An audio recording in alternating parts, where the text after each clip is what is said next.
Everybody, hope you're having a good day. It's Wednesday, which means more controversial here. We're still playing this Attorney Trilogy. We are on Turnabout Beginnings. This is the second last episode of this entire trilogy, so let's get into it.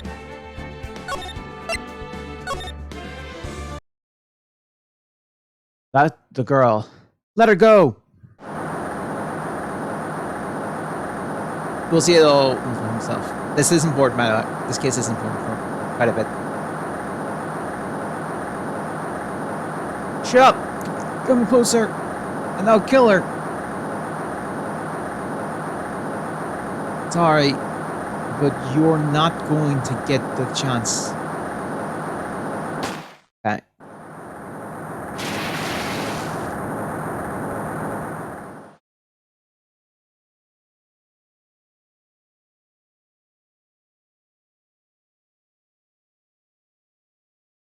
I'm reading through the file of an old court case.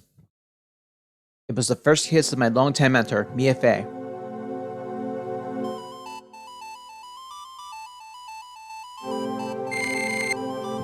Named Terry Falls, charged kidnapping, murder, sentenced death penalty. Reaches movement, sorry. After escaping Falls, met with and then murder Sergeant Folly at Hartford. Captured on Eagle Mountain about 8 hours after escape. Her very first client was a death row inmate who had recently broke out of prison. That was a whole year before me and I ever met.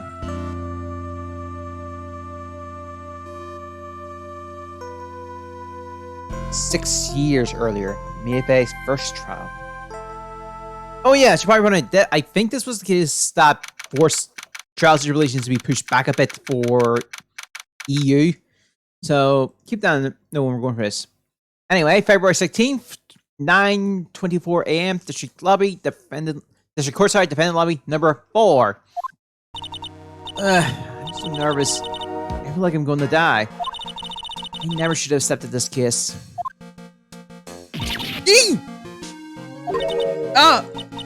Good morning. Don't be so jumpy, Mia. I didn't do nothing. I swear, I didn't kill nobody. Harry Falls, my first client. Sentenced to death 5 years ago, and now a prison escapee. Just relax, Mia. Make small talk and try to relax him. So why did you escape anyway? I'm sorry. I didn't do nothing. I didn't kill nobody. I never lie. I didn't escape from nowhere. But Mr. Falls, the police just recaptured you 2 days ago. Sorry, I told a little lie. Oh boy. It's Fargus. Because this is me inside, so Attorney's Badge, prove my profession. It's brand new and sparks in the light. Our victim is Autopsy report: stabbed with a knife in the back, died from bullets between 4 to 5 p.m. So is that Terry Falls, age 25. My client, sentenced to death 5 years ago, escaped from custody 2 days ago. And Polly Hogform, age 23, police officer and the victim, became witness in the case against Falls 5 years ago. Oh boy. But anyway, I didn't do it. I didn't kill nobody. Sorry for asking, but you're on death row, right? Yay! I'm really sorry. They sentenced me to die 5 years ago. But I was tricked, I tell you! A woman. She lied in her testimony. That's why I got the death penalty. I swear it. I didn't kill her. I didn't do that. So I could never do that, sorry. 2 days ago, he escaped from the prison wagon when it crashed. And about 8 hours later, a policewoman was murdered before the police could recapture him. After that, police believe that Terry Falls did it. After you escaped, did you meet a policewoman? Yeah, I did. She's the reason I escaped. So that much is true. He did meet with the victim. But I didn't kill her. Oh yeah, Robert Wright, our prosecutor in this time around is kind of a dick. You'll see when we get there. She was alive when I left. She was alive. It's true. You can trust them, right? I mean, you should. You'll see. Ha! You're not going to figure out the truth just by staring at the guy. Why are you here? I came to see how our little kitten was doing all alone in the big scary lion's den. I thought maybe you'd like someone to play with. Where's Mr. Grossberg? Ha! That old man's probably still in bed. I bet he's clutching an empty bottle and mumbling in his sleep. Aren't I good enough? After all, it's me, Diego Armando. I didn't say. So, Diego Armando, the finance attorney at Grossberg Law Office. It's here for me? No. You got it all wrong. Today, you're the finest. After all, it took an amazing amount of guts to take this case. Imagine an escaped death row convict for a first client. Yeah, thanks. I sure wish I could get out of it though. Ha, relax. I just heard some good news. The prosecutor for the day is fresh out of his diapers as well. Really? However, unlike a certain somebody who I won't mention, he's earned the reputation as a genius since beginning his law career. Genius? Well, it's about time to head in, kitten. Sharpen those claws of yours. It's go time. A solitary confinement cell for a condemned must be the most loneliest place. And that's what my client ran away from. Every other lawyer gave up on him, but not me. When I saw those overflowing eyes and heard that simple childlike voice, I just had the feeling that he was telling the truth.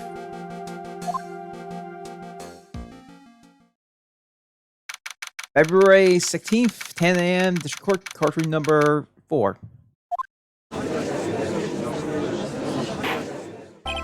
Court is now in session for the trial of Terry Falls. The defense is ready, Your Honor. The prosecution has been ready for a while, Your Honor. I understand the lawyers for both sides are newcomers. Yes, Your Honor. I'm EFA. Miles Edgeworth, Your Honor. So you're the new prosecutor everyone is talking about, eh? So they say you joined the prosecutor's office at quite an early age. At 20, Your Honor. I guess a little kitten hasn't earned herself much of a reputation yet, huh? Come on, Mia. You can't lose. Not to someone younger than you. Young people running a trial? I'm not too sure how I feel about that. Oh yeah, our old faithful judge isn't here this time around.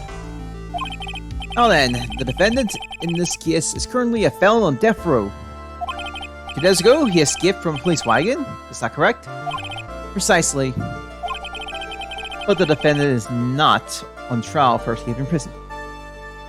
Yes, so this is 6 years earlier from where we are now.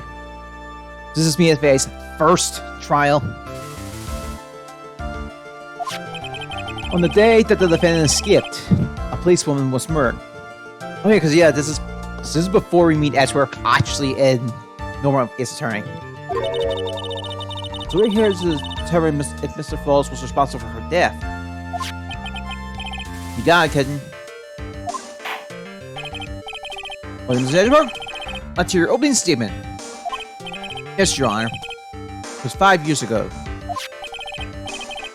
The defendant, Ty Falls, was sentenced to death in this very court.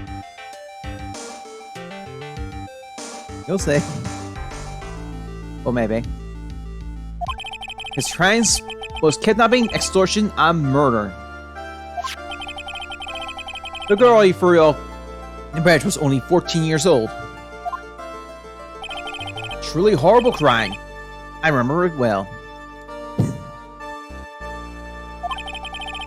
There was no such evidence, so the trial was long and protracted. Correct.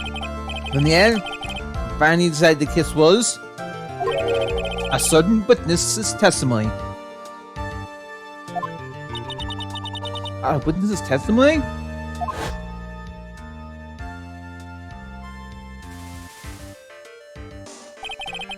The testimony of Detective Thalia Hawthorne, the person who confronted this criminal. She arrested Mr. Falls at the scene and later testified against him. She says he witnessed Mr. Falls throw his young victim into the river.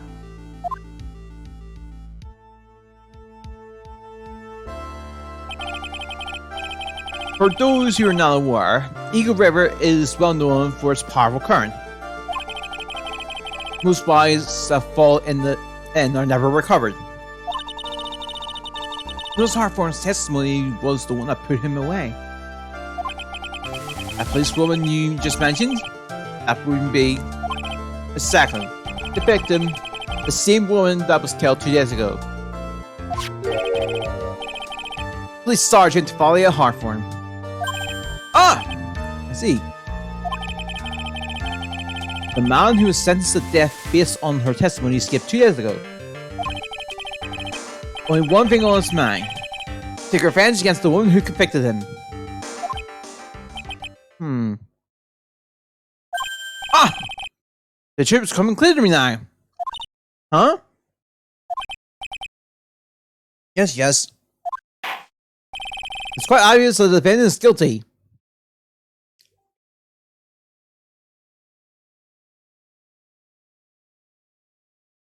Objection! Wait a minute, that's not right. At least hear the case before you decide on the outcome, Your Honor. Watch yourself, Miss Faye. I'm not sure if I care for your word choice. Or your tone first. And for people else, yes, this is a not fun judge. Young people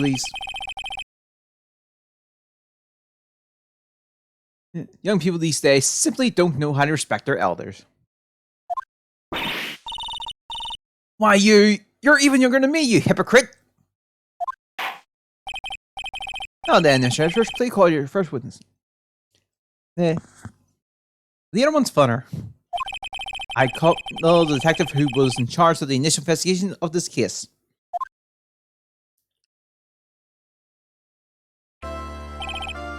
Then state your name and occupation. Gumshoe! Dick Gumshoe! I'm the homicide detective in charge of this case, sir. I finally got promoted to the detective division half a year ago. I don't believe anyone asked you about that. Hey, Mom! You got any idea how much work it takes? What is it? You're really gorgeous. Excuse me? No, seriously, my heart, it's aching for you. Detective, pull yourself together and try to be professional. Otherwise, alright, you up uncontent so quick that something other than your heart will ache. Okay, I got it. Now, detective, talk about the incident. Tell us about the incident, sir. Yes, sir, right away. The victim was Sergeant Thalia Hawthorne, a veteran on the police force. She was stabbed in the back with a knife and died from excessive blood loss. That much is already stated in the autopsy report. The court would like to hear more details about the incident itself. Yes, sir. I gotcha. Okay, let's take a look at this aerial map of the area here.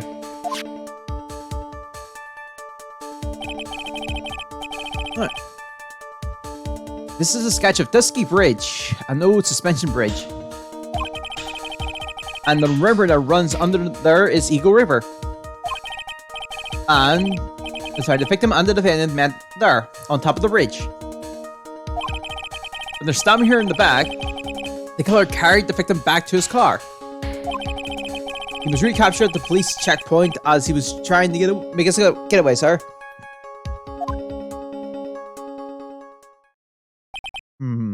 I see.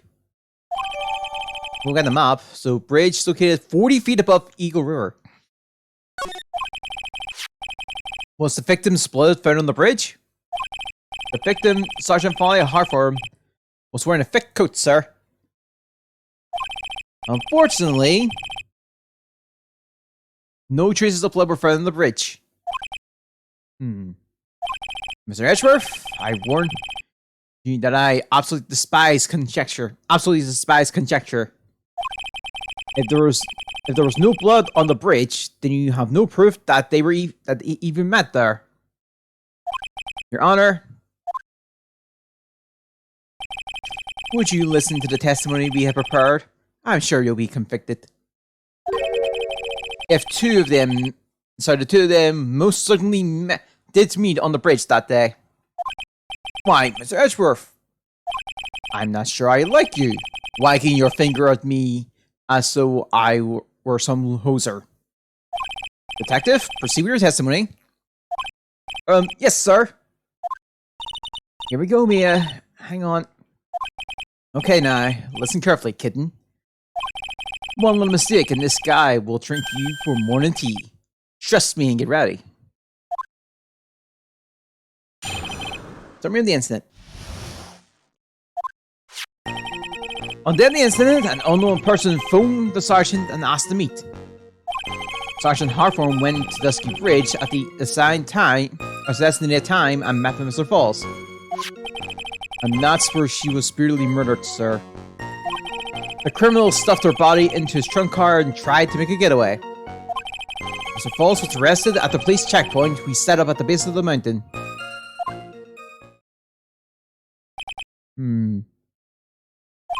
Well, you certainly have established the importance of the bridge.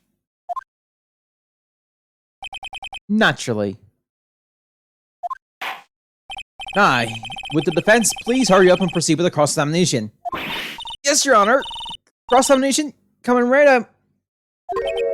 Hey, settle down there, kitten. If you keep trembling like that, you're gonna make me spit my coffee. Sorry, spill my coffee. I'm sick. I'm not trembling. It's just cold in here. A courtroom can be a cold battlefield, alright? Especially for a beginner. I don't need you to worry about me. I mean, the defendant, the witness, everyone's a beginner in here. Ha, you got me there. But maybe you should keep your claws out and shoot them what you got, kitten. It's okay, Mia. Stay calm. Just remember those court procedure videos you stayed up all night watching.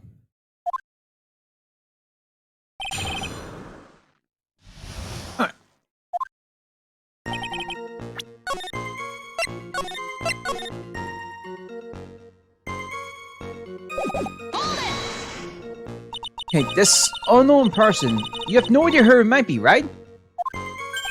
Sorry, but I'm afraid I do. What? The one who called Sergeant Hartford was the defendant, Terry Falls. What? The defendant? The defendant called her? Sergeant Hartford was a very thorough person, sir. Do you have note about her phone call with Mr. Falls? A note? Yeah, a top secret memo that she left on her desk. Detective's notes, confidential police material written by the victim. See.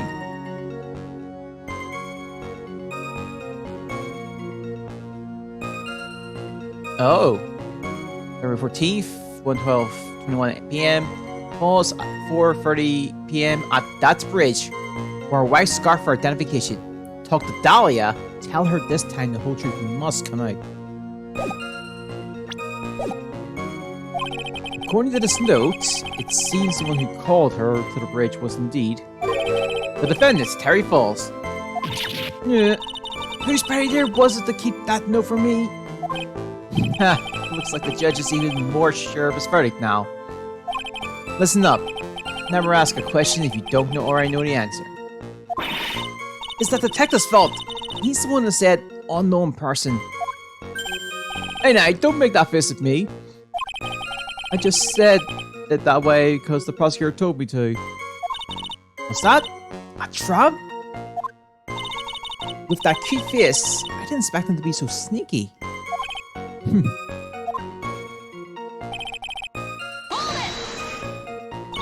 A bridge up in the mountains? Oh, why meet there? Because it is a very important place to the defendant, that's why. What do you mean by that? If you remember, 5 years ago, the defendant kidnapped a young girl. He was chased onto a bridge, and it was there that he killed his hostage. And the place where all of this occurred is, of course, Dusky Bridge. The very place where Sergeant Hartform arrested and handcuffed Mr. Falls. Returning to the scene of the crime. I'm nostalgic.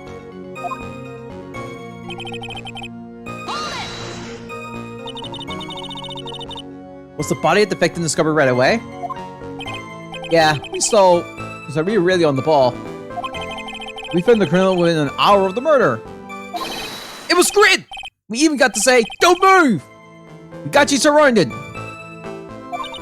Wait a second. Isn't there something weird about that?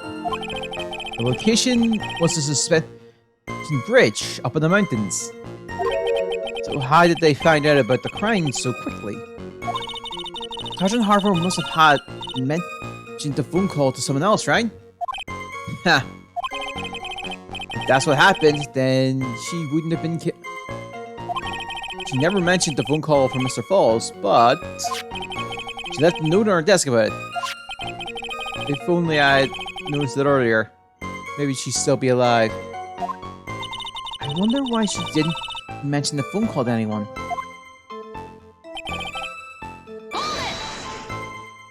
Hi, Mr. Falls had a car then? Well, that bridge is way up in the mountains, ma'am. The defendant and the victim both went up there by car. I mean, how else, right? What? You mean the defendant drove his own car? No, of course not. It was stolen. He stole it from a young couple that had been waiting at a red light. Car theft. I'm not sure how I feel about car thefts. Face hard. Car face hard. Is this guy sure about how he feels about anything? This is the photo of the stolen car trunk. Naturally, that's the body of Father Hartform in there. Whoa, that doesn't look too comforting. But comfortable. Reverie, picture of the trunk and Paul's car. The victim, she was stabbed in the back, correct? Yeah. For some reason, men always seem to get stabbed in the back. We're talking about a woman here. You can't tell from those photos, but the knife was stuck in her back nice and firm. Mention of the body when it was discovered is very important information. Detective, was there anything strange or noteworthy in the trunk of the car?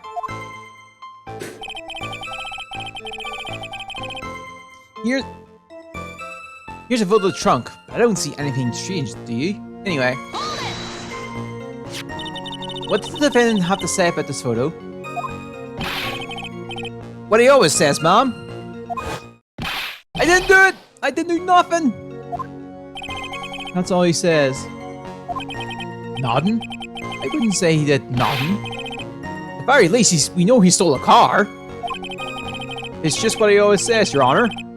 And then he always says, sorry, I told a lie.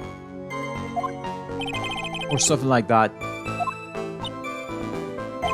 Well, in any case, it seems he was caught and arrested. Precisely.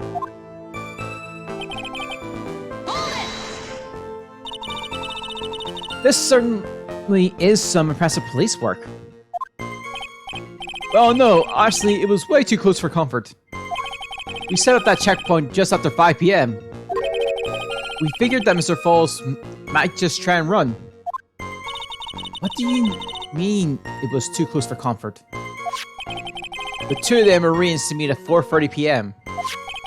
And it takes approximately 30 minutes to go from the bridge to the checkpoint. That was kind of close. Hey, later Mr. Falls could have slipped right by. Listen up, kitten. There's a big trap waiting for you in that testimony. A trap? Walk into it carelessly, and it'll leave more than a flesh wound. Than just a flesh wound. Fun, huh? No, it's not! Well, if you want to have any chance at all, you better get some more information. And if you're going to get caught in a trap, it's best to get caught early. You can always look for contradictions. You can always look for contradictions afterwards. The ever-famous contradictions. I sure hope I can find some of those.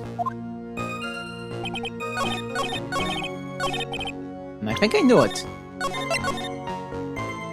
Take this photo. Compared to this,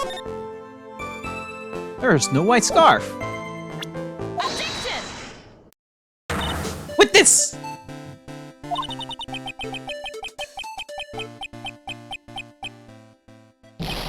What is it?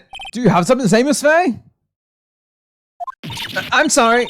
I totally forgot what I was going to say. This is the first time I've ever had to actually address someone like that. You should have practiced before coming to court. Honestly, Miss Faye, I'm not sure I like this. Say it, little kitten. Want a piece of my coffee candy? Candy? Well, you're still too young to be drinking real coffee. Come on, Mia. Shake it off. You're a lawyer. Detective! Yes, Mom? This photo. You said that there was nothing particular about it. Is that correct? Yeah, that's what I said. Well then, I suggest you take another look at the note written by the victim. The note? It very clearly says, wear a white scarf for identification. The caller must have forgotten what the victim looked like, thus this special request. I have one very simple question for you, detective. Where is the white scarf? I can't seem to find it in this photo. Well, to be honest, we didn't find it in the trunk, Mom. And you stopped there? You should have looked for it!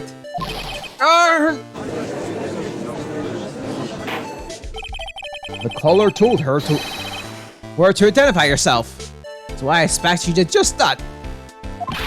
Well, Mr. Edgeworth, what do you have to say about this?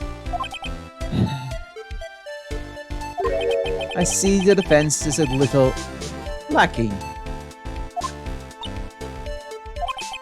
The scarf you're searching so desperately for. Is it this one, perhaps, perchance? Where did you find that, sir? On Dusky Bridge. I was there first, so I decided to conduct my own investigation. Why? Why didn't you tell me? I made a decision to keep all pieces of evidence in my personal satch. It's the safest place I know. That hot shot sure has a flair for the dramatic. It's not exactly white as the caller requested, but as you can see, it's close enough for what it was intended for. Looks like it spent some time in the mud. Not surprising. It was drizzling on the mountain that day. Prosecutor Edgeworth? He was intentionally hiding that scarf the whole time. The court will accept the scarf in the evidence. Scarf. Worn by the victim at the time of the incident. Found at Dusky Bridge. Now, if the The for the defense is finished, embarrassing herself. I'd like to move on with the testimony. That is alright with you, isn't it, Miss Faye? Boy, would I like to wrap this scarf around his smarmy little neck. Very good. Now, if we're done with this mud-covered scarf business, the prosecution moves to establish conclusive and hard evidence that Miss Harform and Miss Falls did indeed meet on the bridge that day. Furthermore, we will show exactly what occurred there. That sounds quite promising. I'm with to hear all about this. Ouch! Everything is moving at his whim. Don't forget, kitten. There's a reason why everyone considers this kid a genius. A genius, huh?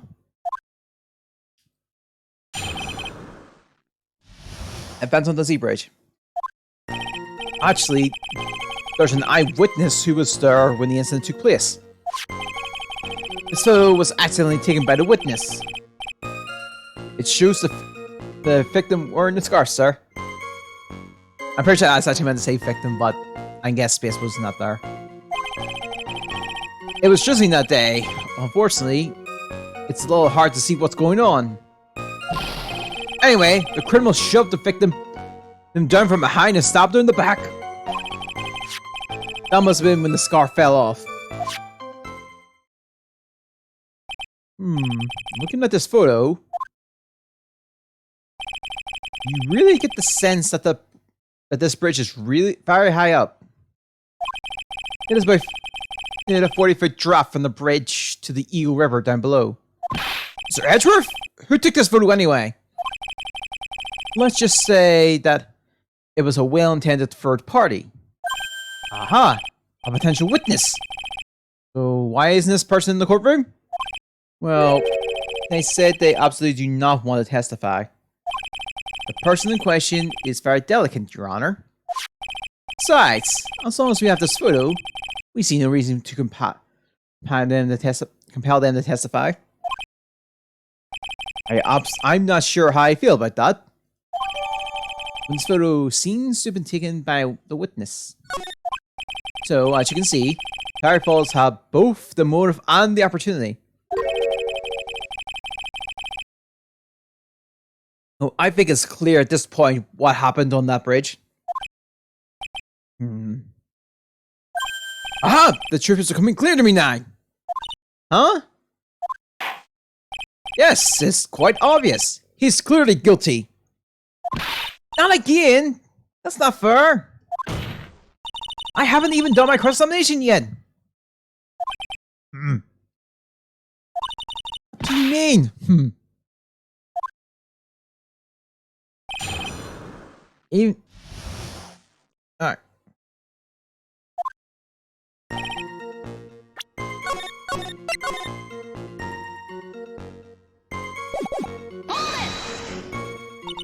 Who is this eyewitness? She's a college student. A female college student?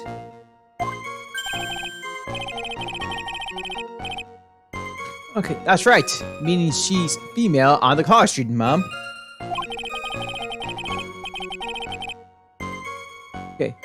She doesn't do well in front of other people, so I can't testify for her. Maybe so, but as the attorney for the defense, I have the right to cross-examine her.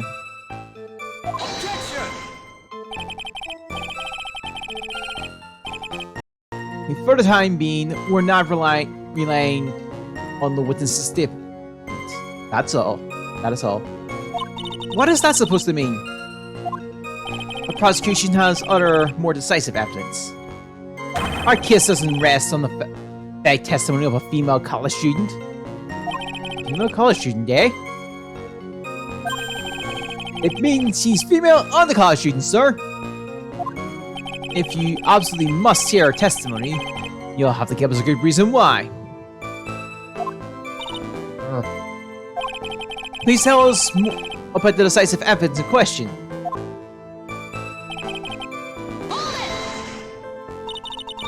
The victim is wearing a scarf in that photo, alright? So, about the witness who took this photo, What was this person doing all the way in the mountain? She was taking photos of wildflowers, apparently.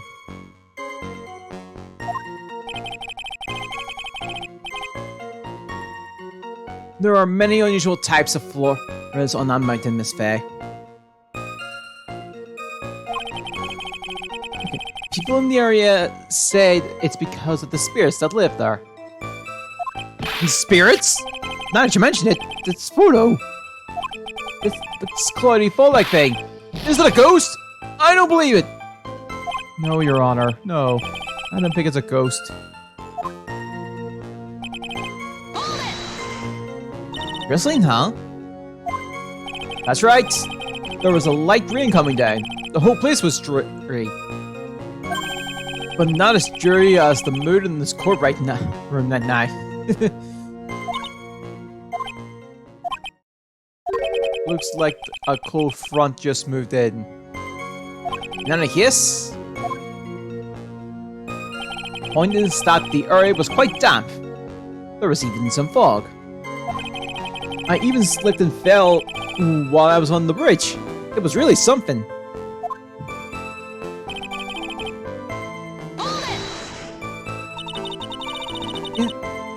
Is that part of the witness's testimony as well? Of course it is. He pushed the victim so hard. He pushed the victim hard in the back. She fell down, and right on her stomach. I remember that happened once myself. It was really brutal. Are you talking about seeing someone get pushed? Or were you the one getting pushed? It doesn't mean that you pushed someone down like that once. If it's mind-boggling tales and the way he says brutal, I wonder if he's Canadian. Ha! Save your nasty look for the right person. Huh? Take a look. Poor baby. The court record seems to wet itself. Hey! Watch where you spill your coffee. Court record. Huh?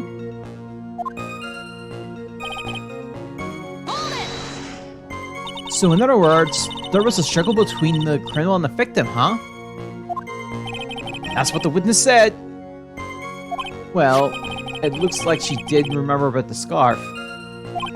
But from what she said, it sounded like a pretty violent fight, Mom. The area was wet from rain. The bridge was probably wet too.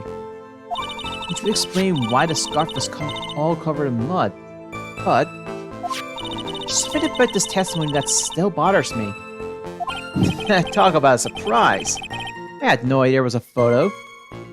So what do I do? You really still believe him? Mr. Crybaby, I mean. Of course I do. So a little kitten believes in fairy tales, huh? In that case, the answer is obvious. If what you believe is the truth, then that means that somewhere hidden in that testimony is a contradiction. One huge contradiction waiting to be discovered. That's your chance.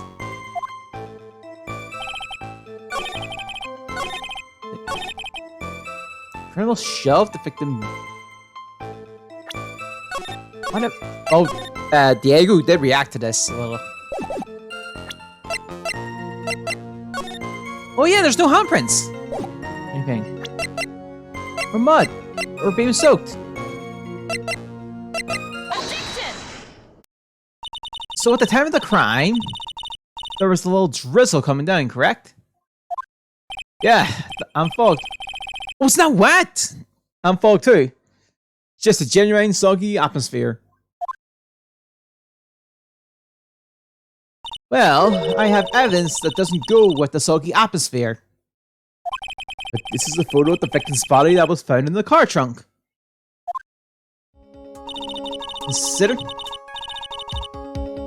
Oh no, scarf as well. Considering the conditions at the scene of the crime, something isn't right. Well, by all means, please enlighten us as to what isn't right. What is it about this photo of the trunk that doesn't fit with the conditions on that day?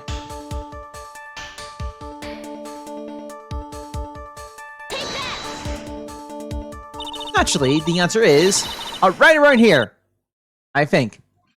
Well, Mr. Edgeworth?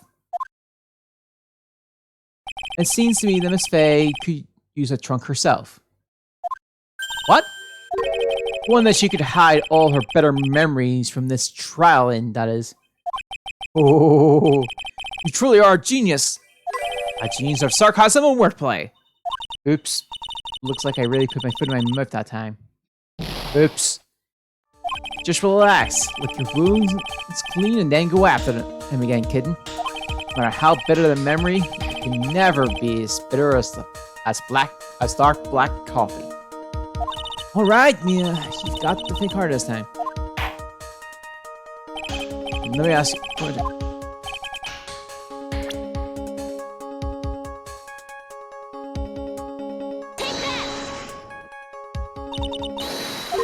The victim's coat?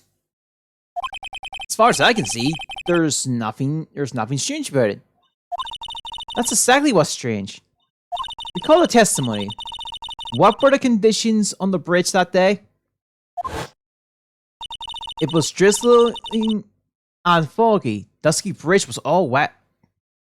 And the victim really had fallen down on her stomach on that bridge. On top of that bridge. Right, I should have picked the bridge, not the coat, not the neck. Then the front of her coat should be covered in mud. That's exactly right. The other day, I fell on a muddy street and my gorgeous play-off beard was befouled. Objection! I do admit that the crime scene was quite wet that day. However, that doesn't mean that the top of the bridge itself was muddy. If your honor has fallen in the shower instead of on a muddy street, your glorious huggy beard prior to the legal league would be wet, but not muddy. Fortunately, I get the test act. Still, your point is well taken. Interesting analogy, but we'll roll with it. Can you prove that the surface of the bridge was muddy that day?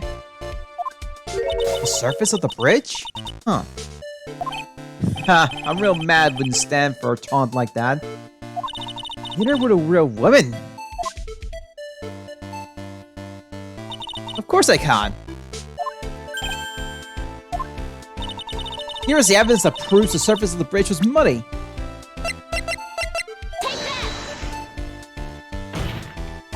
The evidence is this scarf. Oh! It should be obvious. If the scarf fell onto the bridge and got this muddy, it means that the bridge was obviously covered in mud. No, I can't be outwitted by this novice bimbo. And for anyone else, yes, that's actually what's worded there. Hey, same to you, buddy. Hey, I told you it was Edgeworth was kind of a dick. Miss Fay's assertion makes perfect sense to me. Objection! I do admit that there appears to be a contradiction between the condition of the victim's coat and her scarf. However, the real question is, why is there a contradiction? Huh? For every contradiction, there exists an explanation. Let's look at what the explanation in this case may be, shall we? Alright. It's not like he's really giving me a choice here. Ha. You're doing pretty well. For a little kid. Mr. Armando! No matter what he says, a contradiction always comes down to a lie. It's either the victim discovered in the trunk, the witness photo showing the defendant and the victim, or the witness's testimony that states she saw the moment of the murder. Just relax and think it over. It's pretty simple, isn't it? False evidence? It's one of those three. What you said just now? I'm not sure I like that. That wasn't me, Your Honor. It was the copy of a... Yeah. In fact, kind of over here that said it. The court is not in the habit of accepting false evidence, you know. Blame it on him, Your Honor. He's the one trying to slip false evidence in the court. But we won't let it. He'll expose this evidence as the flimsy scam it really is. Yes! The false evidence in this case is the...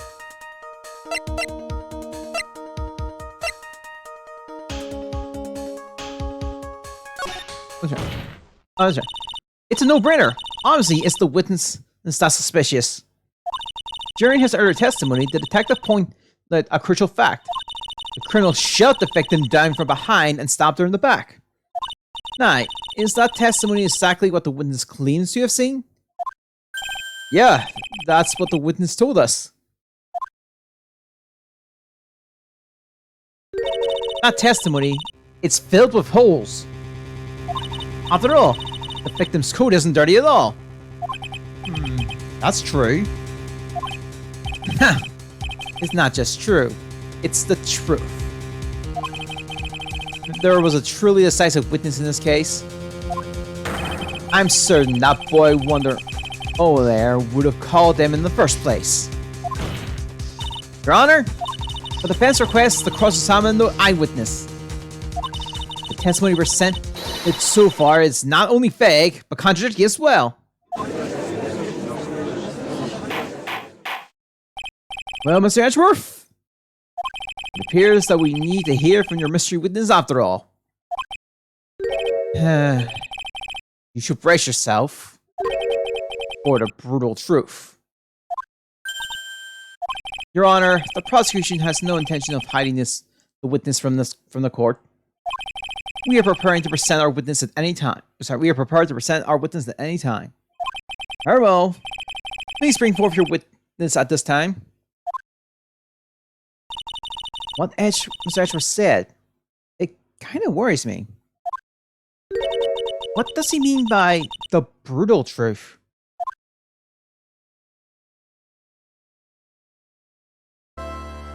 Now, let's proceed with the testimony. Mr. Edgeworth, please go right ahead. Thank you, Your Honor. The prosecution summons the woman who saw the event that day with her very own eyes. This is it, Mia. The battle begins here.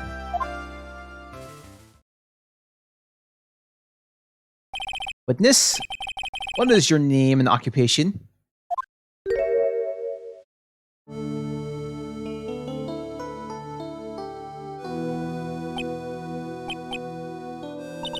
Everyone is so silent that I can hear their hearts going pitter-patter. Oh. When I look at you, how can I put it? You look as scrumptious as a double on a dozen nut holes. I feel like I want to hurry up and hand down a verdict just to have a bite. Hey! Not so fast!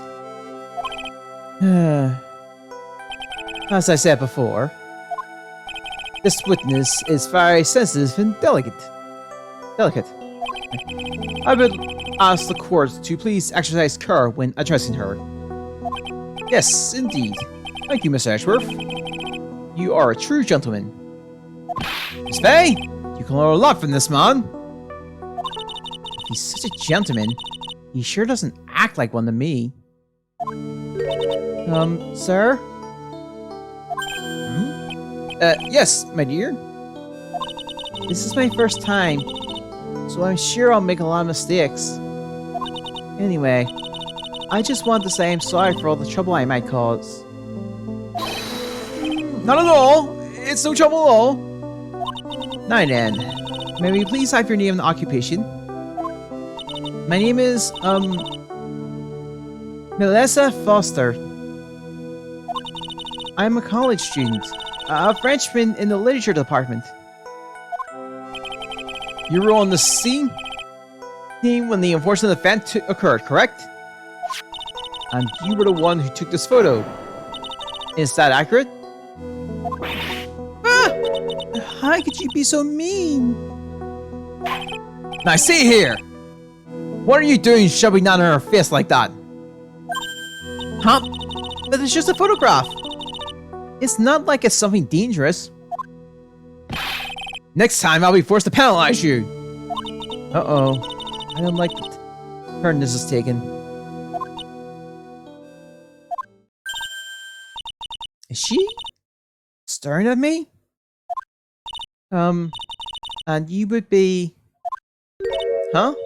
I'm the defense attorney. My name is Mia Fey.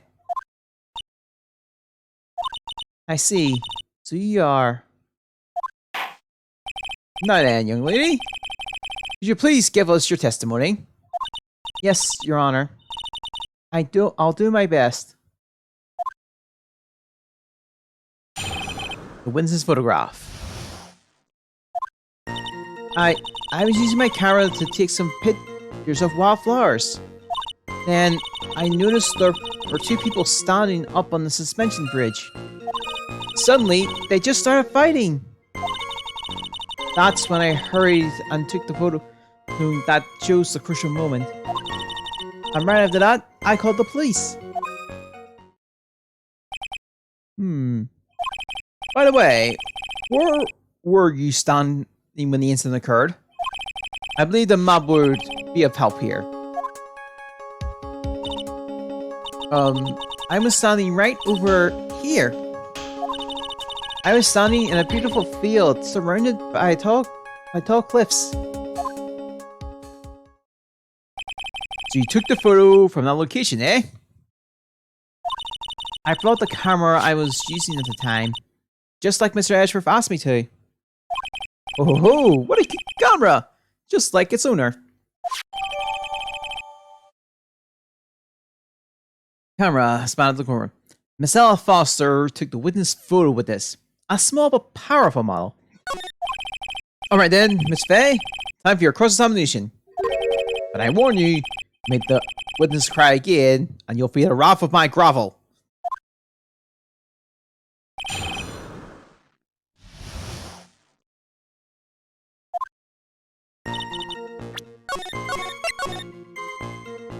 Okay.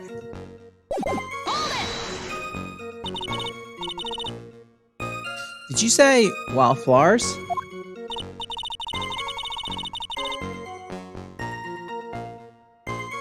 Yes, the mountain is famous for beautiful spring wildflowers.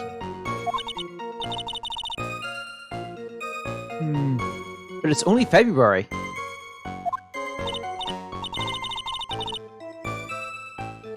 Well, I couldn't wait for spring to come.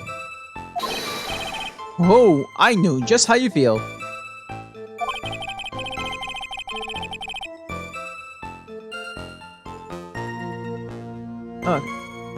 It's just like when I first started growing this glorious beard of mine. I just couldn't wait, so I wore a dyed blonde stand-up beard until mine grew in properly. Mind if we got back to the facts of the case, Your Honor?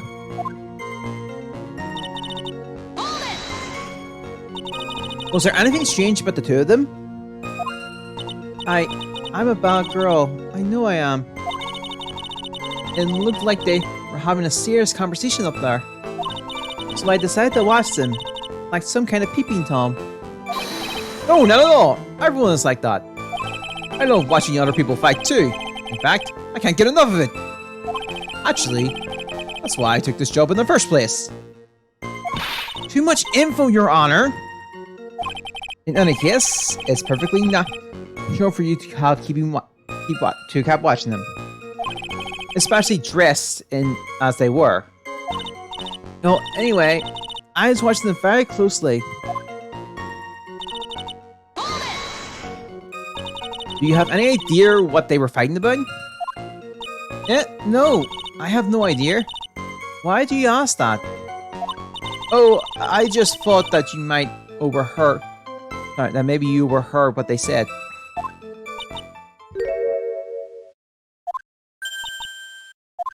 I would never eavesdrop. I've got more class than none. That's right, Miss Fey. Don't drag the witness down to your level. Don't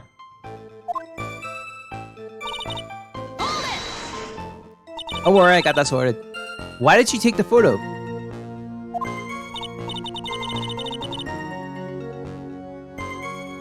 Well, the two of them were really going on it. Ever since I was a little girl, I always wanted to be a news reporter. I guess that part of me just kind of took over. It smells like a lie to me.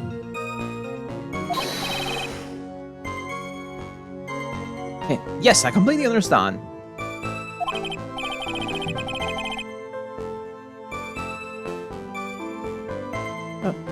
Even now, I can't completely abandon my boyhood dreams.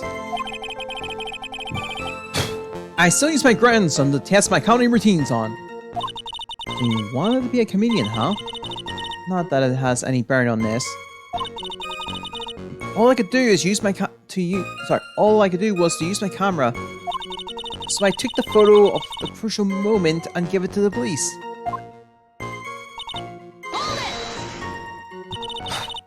You called the police? Yes, because it looked to me like the murderer was going to try to escape. We were already moving before the call even came in. Thanks to the victim's note, we had already started our operation. That was certainly tough luck for the criminal, eh? Terry Falls isn't the criminal. And there must be something strange in that girl's testimony. Be careful, kitten.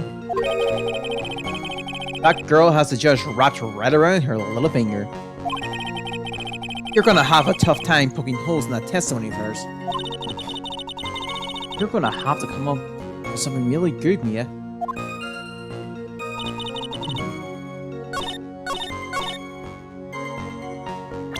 Interesting, she says crucial moment. Just look at the photo. That's not a crucial moment, that's just them talking. Objection! Witness? When you said you took a photo of the crucial moment, is this what you meant? Eh? All I can see in this photo are two people facing each other. You testified that you saw the two of them in the fight. Normally, that's the kind of thing that the thing we refer to as a crucial moment. Why haven't you presented the photo like that? Well, you see, the photo you presented was the only one there was. But if you really wanted to capture the crucial moment, then what happened next? You must have taken a photo of it. Don't. My apologies, young lady. The misspaced assertions is without a certain amount of merit. You can certainly downplay the situation, can't he? I'm sorry. I'm a fireball girl.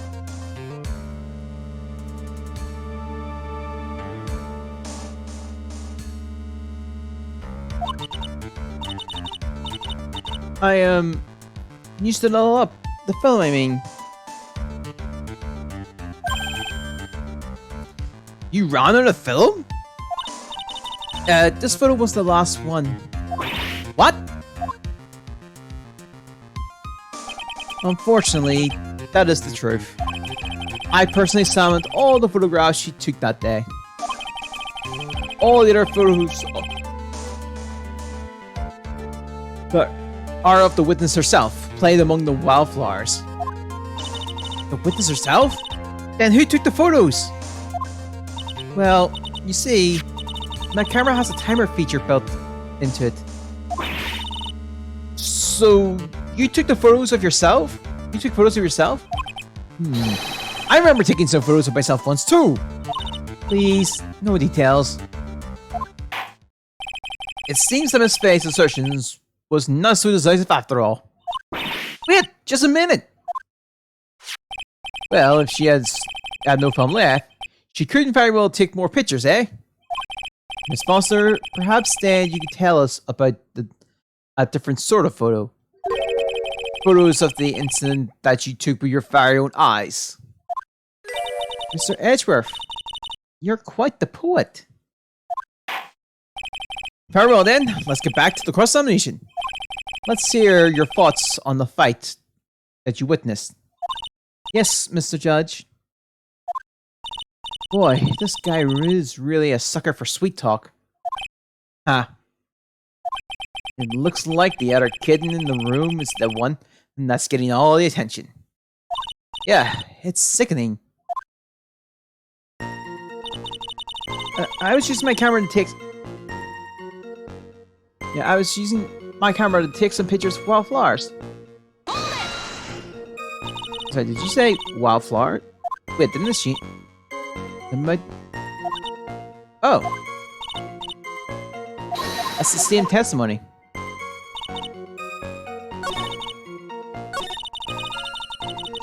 The victim tried to turn around and run away, but... The victim? Why do you think she tried to run away? With her police training, she certainly knew better than to turn her back on a criminal. This was a large, powerful man with a knife. If it happened a quirky woman like you, I'm sure she would have acted differently. Frankly, why you? If it happened to me, I probably would have jumped into the river. There is still something wrong with this testimony.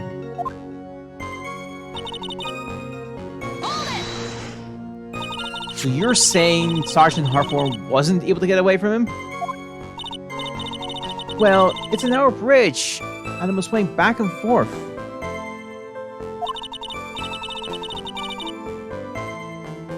If you ask me, both of them were in danger of falling off.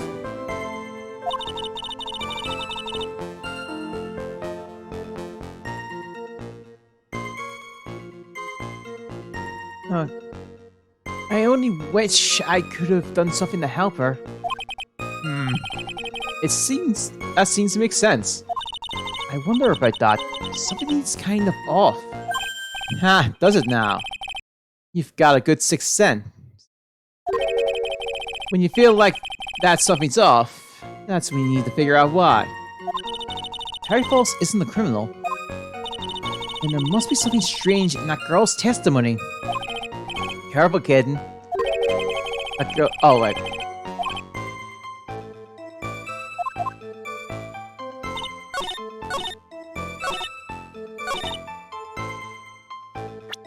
I'm gonna save, actually.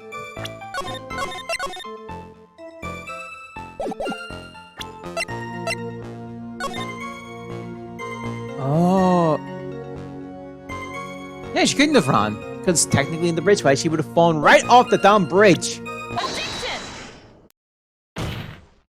Witness? Testimony is a joke. Huh? What? But I just... It's Faye! But I warned you not to make the witness cry.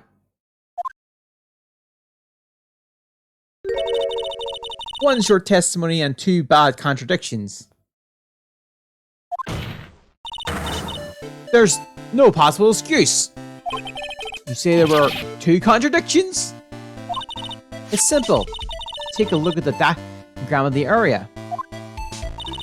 According to your testimony, the two of them were in the middle of the bridge. But they were,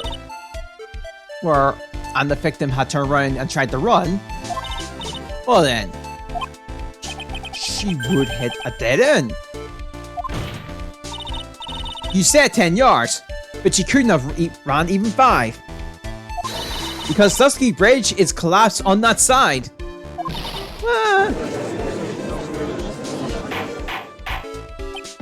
What does this all mean? It's very simple, Your Honor. This charming little witness told a charming little lie. That's all there is to it. This beautiful young lady has been lying to the court. Objection! Just a moment, Your Honor. Mr. Edgeworth? Your Honor, allow me to personally apologize for the confusion. What do you mean? There's one major mistake in this diagram. What did you say? What are you referring to? It's all because this diagram was made after the incident occurred. The Fario Bridge. You couldn't find any official blueprints of it. So you're saying... I'm saying that even though this bridge is currently in disrepair, there is no evidence that can prove that the bridge was broken during the incident. That's ridiculous! Can't actually tell the condition of the bridge from this photo. I apologize to the court for not being more clear when I presented the evidence.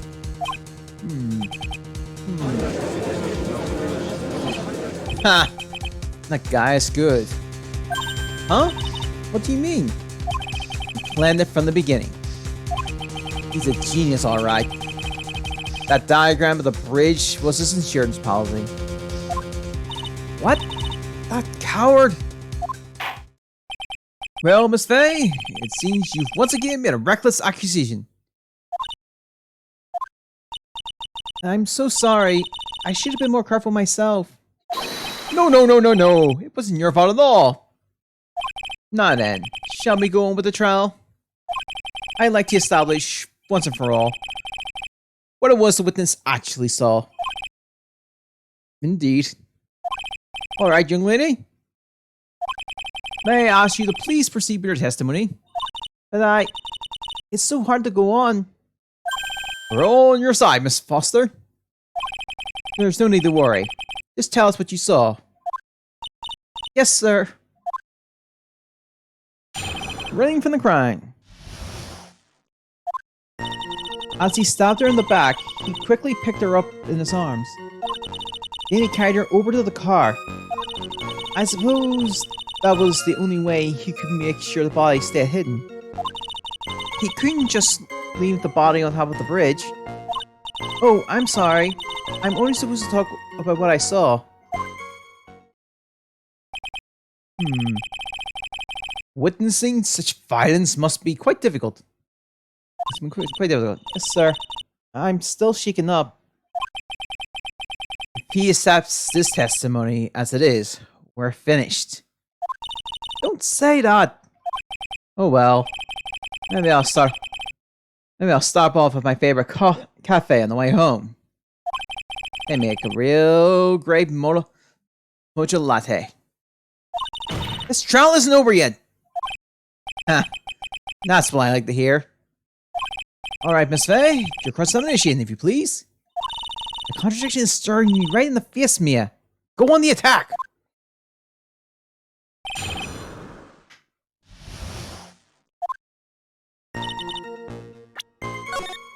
Alright.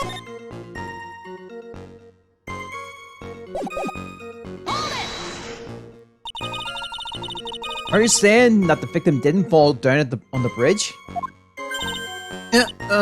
Actually, maybe she did, but of course she didn't catch the. Of course she didn't fall of course she didn't fall down on the bridge. If she had fallen down, this photo wouldn't make any sense. If that was the case, her coat would have been all muddy. Objection! If you don't mind, I was asking the witness. No need to be so rude. Well, young lady? Of course she didn't fall down. The man in the prison uniform grabbed her before she could. Ha! We're one step too slow. And then, what did the defendant do after that?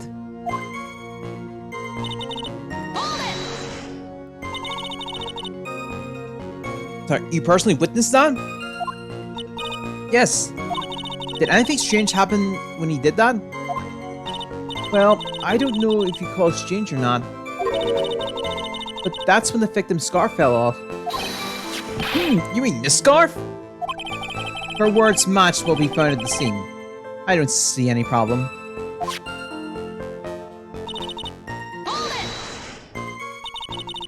You mean the defendant carried the body all by himself? Yes. Considering the size of the defendant, I don't think it would be that difficult. Yes, but let's remember, they were on a narrow bridge that was ready to collapse. Is it even possible for him to have carried a dead body on a breast like that? Objection! Well, the fact of the matter is that he did. That kind of talk is just silly. Wow. Why do you get so emotional all of a sudden? It's Faye? If you think there's some other possibilities, please share with the rest of us. Hold it! Okay, when you say... Now, why do you say that?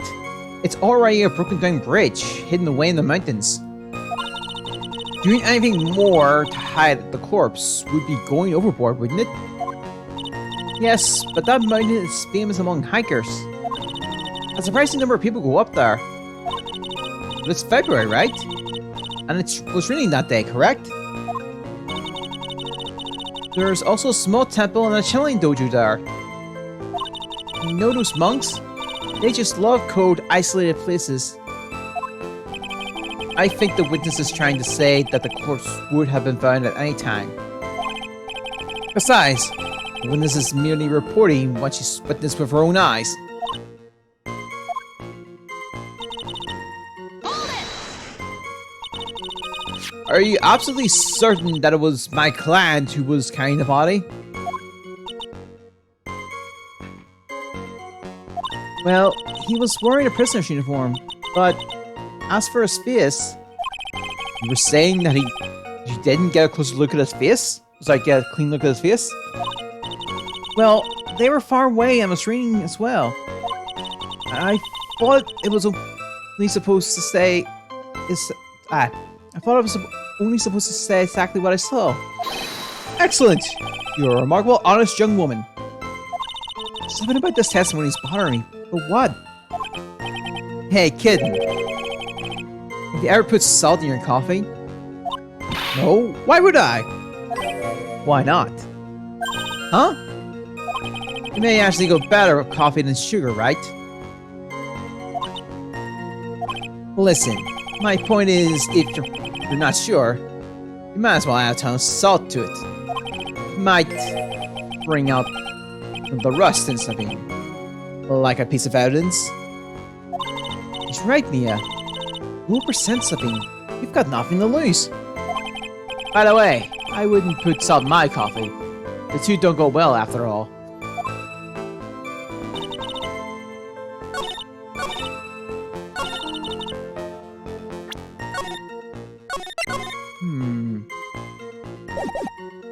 I think this is it.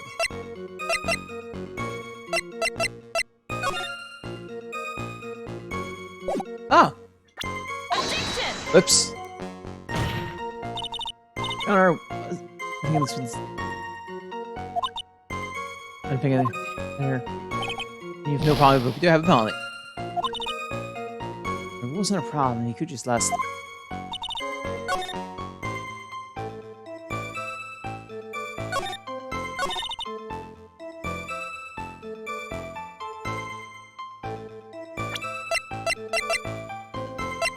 Objection! Okay. Let's dial back. And dial back a bit.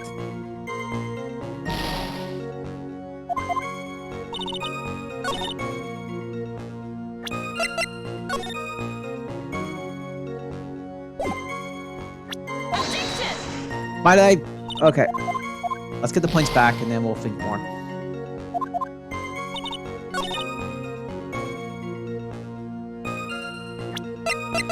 Let me try this.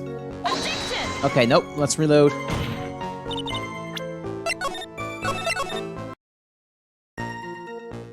Can you just leave the break?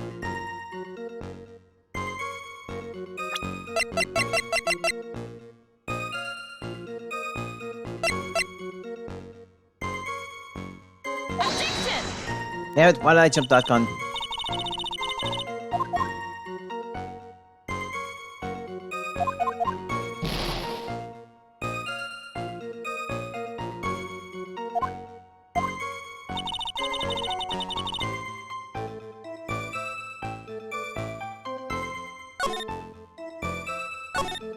Dead. Objection! Gah!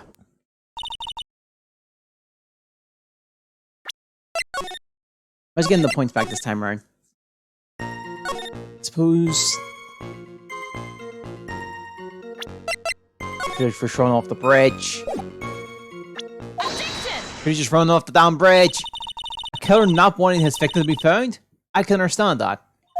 However, the idea of moving the body for that purpose is clearly odd. There was a much easier way to make sure the body wasn't found. Well, what is it? Take another look at the map of the area and you'll see how. There's a river right below the bridge. Earlier, Mr. Edgeworth pointed out something interesting about the river. For those who are not aware, Eagle River is well known for its powerful current. Most bodies that fall in are never recovered. Ah! In the Callahan case 5 years ago, the victim's body was carried away and never found. If 10 murders were to occur at that same spot above the Eagle River, then you can bet your boots that every other killer would have tossed the body in the water.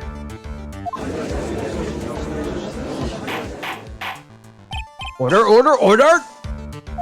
I'm not sure if I care for the way you put that, Miss Faye, but I must admit it does seem odd not to have thrown the body into the river.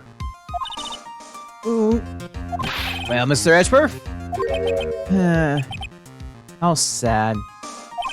Perhaps Miss Faye would do well to try taking a dip in the river herself. After all, you claim to be such an expert in the ways of nature. What are you talking about? My point is that no matter how odd you may find the killer's method of body disposal, the fact is that this is what the killer did. None of your arguments have anything to do with what the witness saw. Quite true. Miss Faye, it seems that your assertion is without merit after all. Objection! But what the witness claimed to have seen is totally ridiculous. Objection!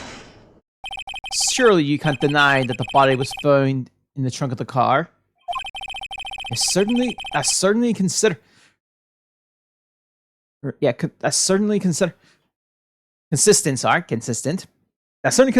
with what the witness has told us. Please, witness, go on with your testimony. I'll try.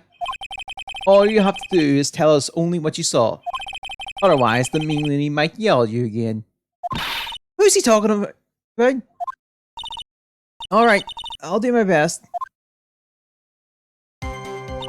After he stopped her in the back, he quickly picked up... Oh, no. The killer broke into the trunk of the car and hid the body in there. What did the man do then? Well, naturally, he got in the car and was about to flee. That's when I came to my senses. I said to myself, we have to call the police. And so, that's when you called the police. Are you sure you saw all that with your own eyes? Yes, I'm 100% certain.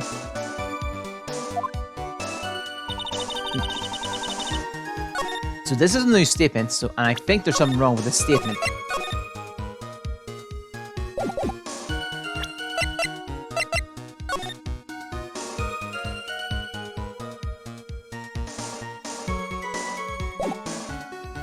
Objection! It's not... okay.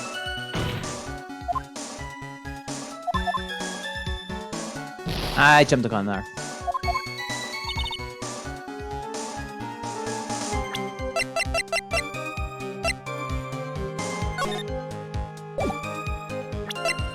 Objection! I'm jumping the gun.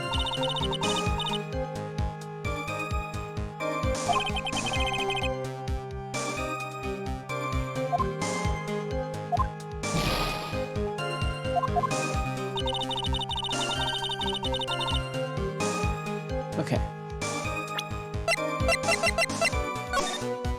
Oh, he doesn't stab a knife.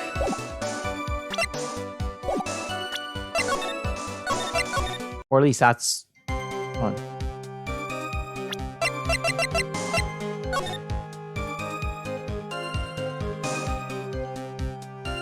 Oh, wait, yeah. Objection! Oh, we don't have the keys. Right, the keys! Well, Miss Foster, it looks like you've done it this time. Miss Harry would have had the keys. Done what? Made a crucial mistake. A crucial mistake? Like what, Miss Faye? The killer broke into the trunk of the car and of the stolen car and hid the body in there. You're saying you saw that, right? Oh, right! Because she said... Ah. Because where she is...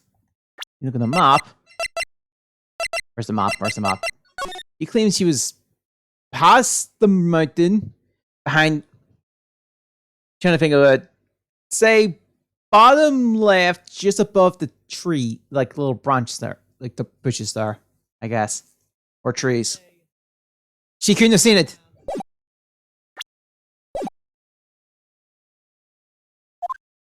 Yes.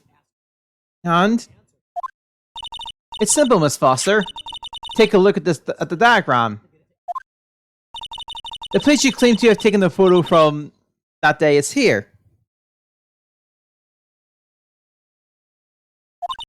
Do you see what I mean? If you try, even if you try to see that car, you're outcropping the rocks indirectly in the way. Ah. That's right, Miss Foster.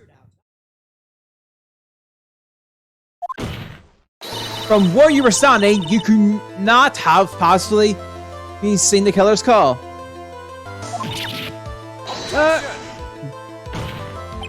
I admit that the diagram shows a large outcrop of rocks. However, it isn't so tall that it would stop her from seeing the car. That's right. It's not high at all. I was able to see his car just fine. No, you couldn't. Look at the camera. On the left. The raw's high enough.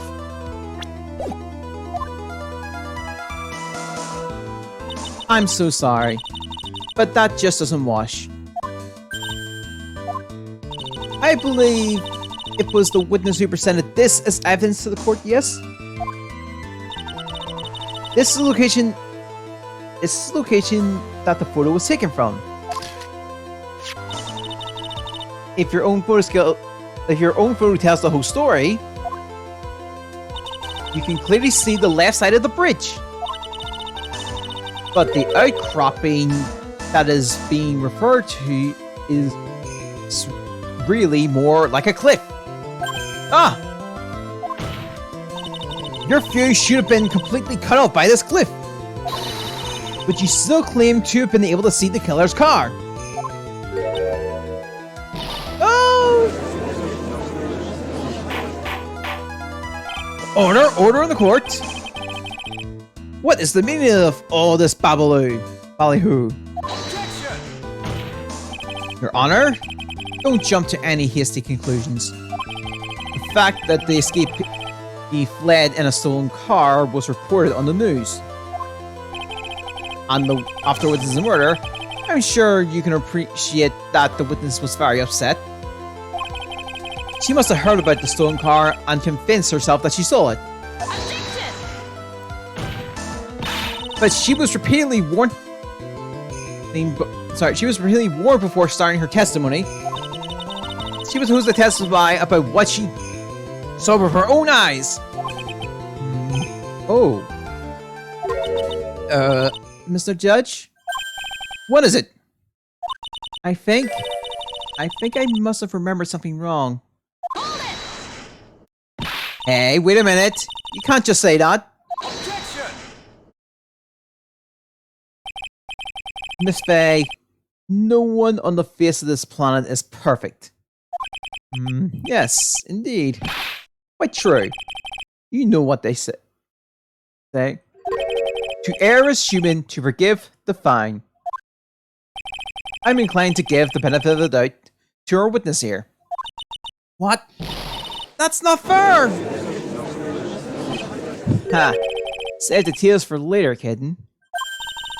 Mr. Armando? Don't look back until the trial's over. Now is the time to go forward. But that wasn't fair! Okay, kitten. You need to relax. Then you need to remember the other kidden's testimony. The killer broke into the trunk of the stolen car and hit the body there. So tell me, how does she know that? How does she know that he broke into the trunk? Ah! Well, Miss Foster, until you can explain how you knew that, you're gonna have a lot of very suspicious people on this side of the courtroom. Well, witness. Well, I'm certain that he broke into the trunk because there were marks left on the trunk lid. I'm certain there were scratch marks from where he broke into it. What? Let me see that photo. It's true. There certainly looks like scratch marks around the keyhole. It's obvious that this trunk has been broken open. Well, Miss Faye, are you satisfied? The judge is on her side. I can't make any mistakes here. What's she just said? Is there a contradiction in there somewhere? None. Doesn't work.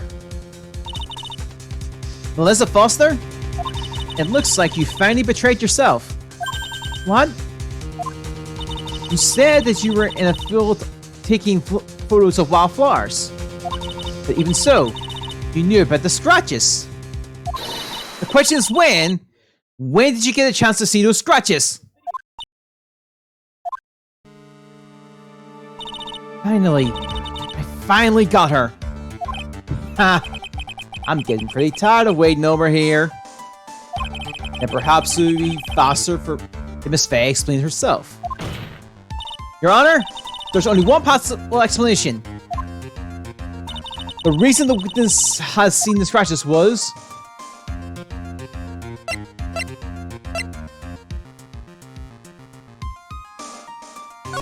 Let's try this.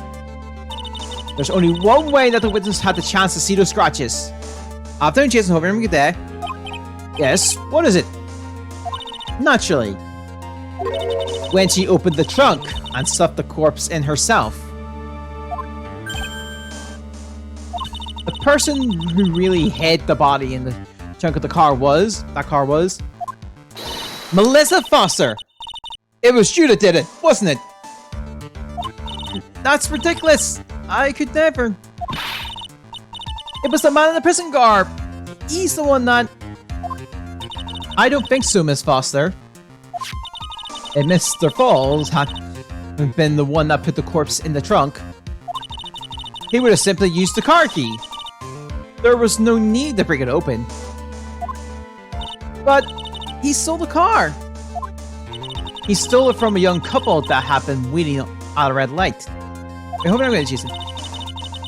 Which means that the key would have still been in the ignition. Oh, I see. Thank you for telling us about the scratches, Miss Foster. Without that, we never would have uncovered the truth. That it couldn't have been Mr. Falls that put the body in the trunk. No! Preposterous! To even suggest that the witness put the body in there? That were true, then how do you explain the photo that she took? The corpse could only have been put in the trunk when the incident occurred. And we already know that at the time she was taking photographs. Now's your chance, Mia. Finish this thing. On the contrary, I'm not sure. I'm not so certain about that anymore, Mr. Edgeworth.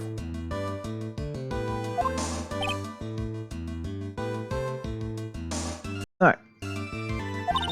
There's no need to think too deeply about it. This has a timer. I'm saying that the Oh yeah, what I'm saying is that the shutter for this may not have been pushed by Miss Foster herself. Let's take another look at this camera and see what features it has, shall we? It has a timer built into it, even a mini tripod. Why? It's almost as if she had bought this camera just to take this picture. Objection! What are you trying to say then, Miss Faye? That when the crime occurred, Miss Foster wasn't in the field as she claimed? Well, if she really did use the camera all the timer, then the answer is yes. She was somewhere else. Exactly. She was not in the field.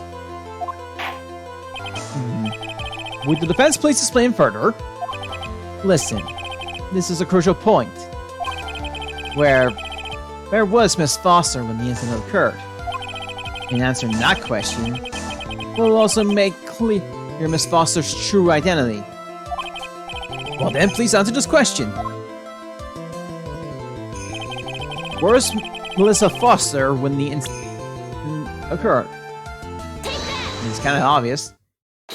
Naturally, the witness was right here. But that's where the victim, Miss Hartform, was standing.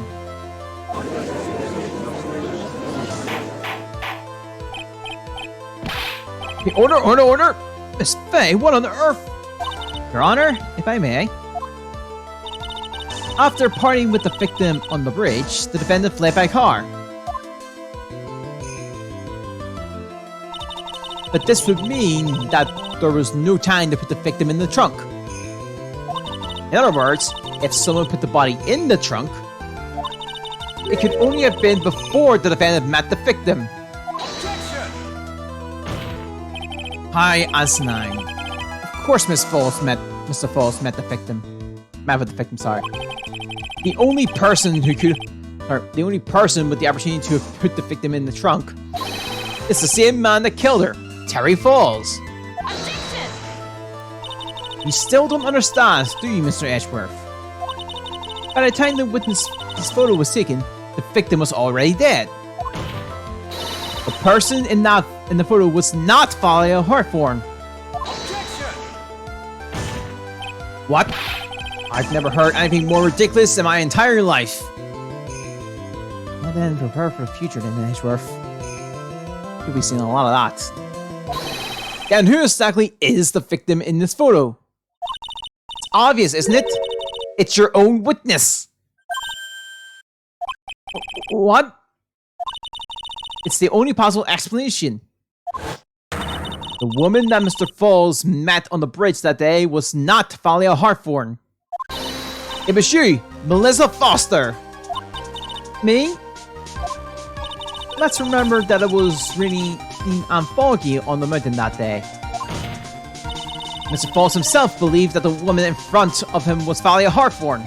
Objection! But the defendant knew Thalia Hartform very well. After all, she was the woman whose testimony helped get him convicted. Reading. Objection! But since then, my client has spent 5 years in a federal penitentiary. He couldn't remember exactly what she looked like anymore. You're just making this up as you go along. Where's your proof? I've got it all right here. This piece of evidence will brutal this case wide open. At the time of the incident, Mr. Falls had forgotten what Thalia Hartform looked like.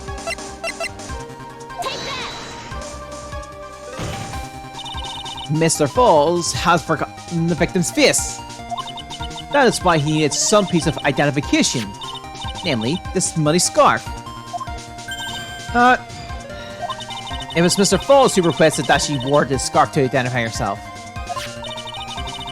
That's already been proven by the note the victim left. In other words, as long as you were wearing a scarf like he asked, anyone could have pretended to be Thalia Hartthorn. Well, what do you have to say to that, Melissa Foster? No!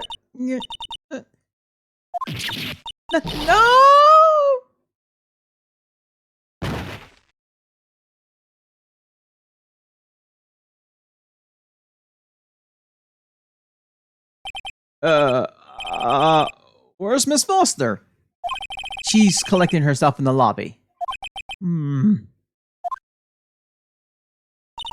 obvious that Melissa Foster did it. She hit the body in the trunk and disguised herself as the victim. She set up the camera to snap a fake photo of them together. The only question is, why did she do it? Well, isn't it obvious? She's the real culprit. Ha. Well, we have to wait for Miss Foster to compose herself before we start again. Until then, this court is in recess. The defense and the prosecution are both to wait in their respective lobbies. Yes, Your Honor. Understood. Very well, this court is in recess.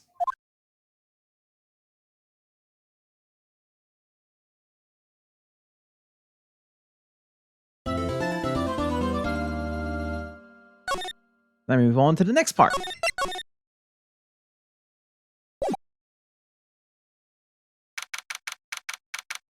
February 16th, 1:14 p.m. District Court, Defendant Lobby number 4.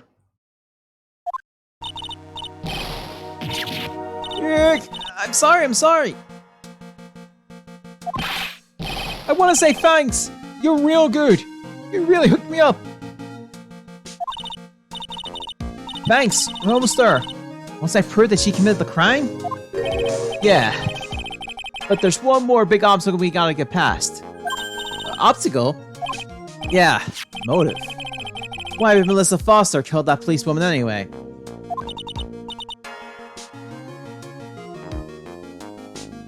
Motive, huh? Anyway, we're still badly in need of information.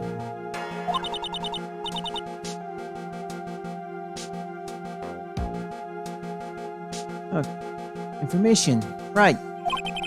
What we need most is info about this Melissa Foster herself. Sorry. All we know is that she's a student studying literature. And one more thing. What is it? Well, the incident that happened 5 years ago, of course. The kidnapping murder case that Saber boy is on death row for. I didn't do nothing! I didn't kill nobody! I never lied! I suppose, in that case, tell us more about it. About what happened 5 years ago. Okay, I trust you. That day, 5 years ago, I dream of it every day. This picture, it reminds me everything.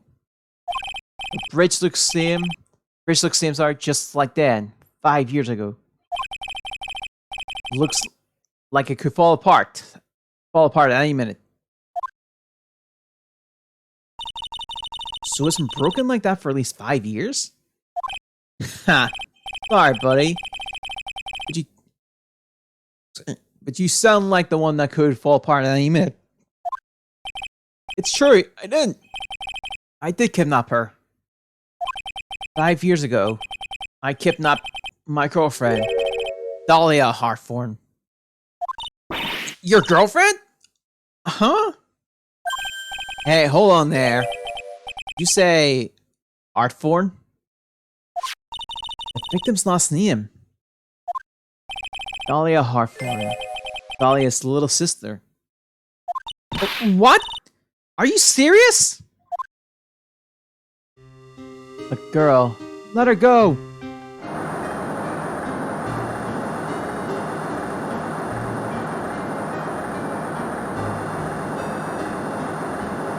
Shut up. Come closer. And I kill her. Sorry. but you're not going to get the chance.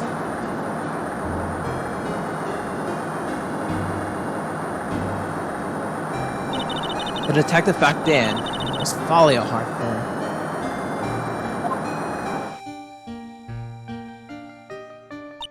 At first I thought shooting. No, sorry. At first I thought shooting someone for kidnapping was crossing the line, but if it was to protect her little sister, I can understand why she did it. Wrong. No protect sister. Folly betrayed me. Betrayed us! What do you mean she betrayed you? Everything. All lies. All make-believe. Kidnapping, too. A make-believe kidnapping? Dahlia, my girlfriend, my love, my teen angel. You actually say, my teen angel? He's seen one too many soap operas. I do anything. It'd be. Remember, this isn't. At no point, this isn't even the finale. I'll do anything she says. Anything Dahlia says. Anything Dahlia says. Hold on a minute. What you're saying is that the kidnapping 5 years ago was planned by. Yeah, me and Dahlia. And Valerie too. Valerie was on it? Was in on it? Dahlia's family was rich. Jewelry business. We get one jewel. That's what we thought. Me and Dahlia wrote a kidnap note. We sent to her dad. We asked for $2 million diamond. Tell him and make exchange on Dusty Bridge. We tell him Valerie make transfer because she knew the detective. Having a police detective in your pocket is a useful thing, alright. In the end, we were planning on splitting the 2 mil in 3 ways, huh? Yeah, but that woman...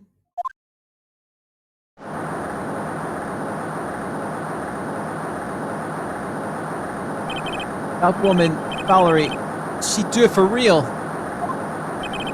She should be for real. Me and Dahlia.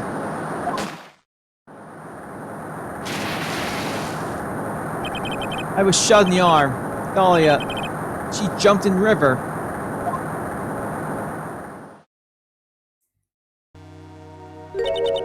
Jump? You don't mean she jumped on purpose, do you? I couldn't do it. I could never push her. Anyway, I blacked out.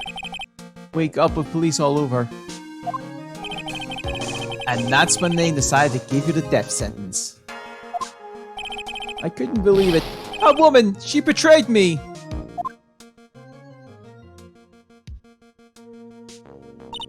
That man, Terry Falls, he killed her. He threw her off the bridge.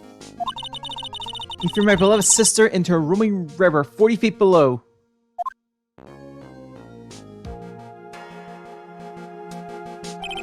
These 5 years. All I wonder is, why? Why did she lie? That's all I want to know. So that's why you called her. You wanted to hear the truth from Valerie herself. Yes, but I forgot what she looked like. So I tell her to wear a scarf. I don't want to hurt her. Just ask why. Why? Why did you lie? Why did you betray me?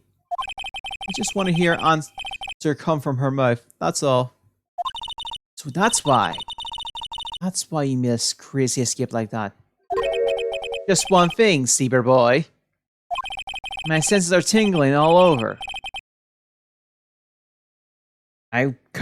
Well, I'm out later on, and I can't get on the site for some reason. For some reason, I can't even get on the site. Sense tingling. Tell me, Mr. Falls, where is it? Huh? Where's what? Yeah, I can't get on the site for some reason. It just won't let me connect. Come on now, kid. A ransom. The $2 million diamond. Remember that now? You did give it back to Pops. Did the police take it? I don't know. Huh? You don't know? Not really. I don't know. It's gone with Dahlia. With Dahlia? That day, on the bridge. Dahlia, put it in backpack.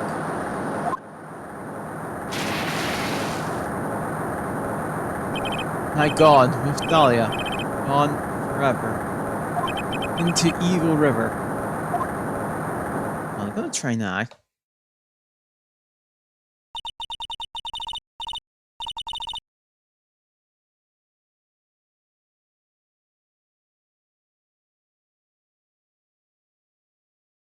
It disappeared with Dahlia, huh? Wait a minute. You came back. You can come back in now. We're about ready to go. Mr. Falls, just one more question. When you said with Dahlia, do you mean the diamond is still missing?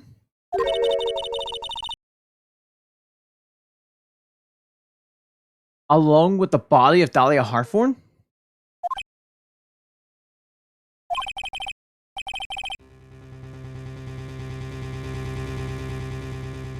Never found her. My sweet Dahlia. No, I can't jump on the side.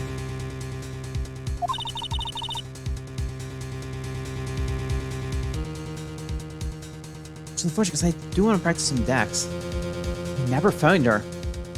Swallowed by river. Gone. Dahlia. My teen angel. Yeah. Your teen angel? How old is she anyway? Just 14. 14?!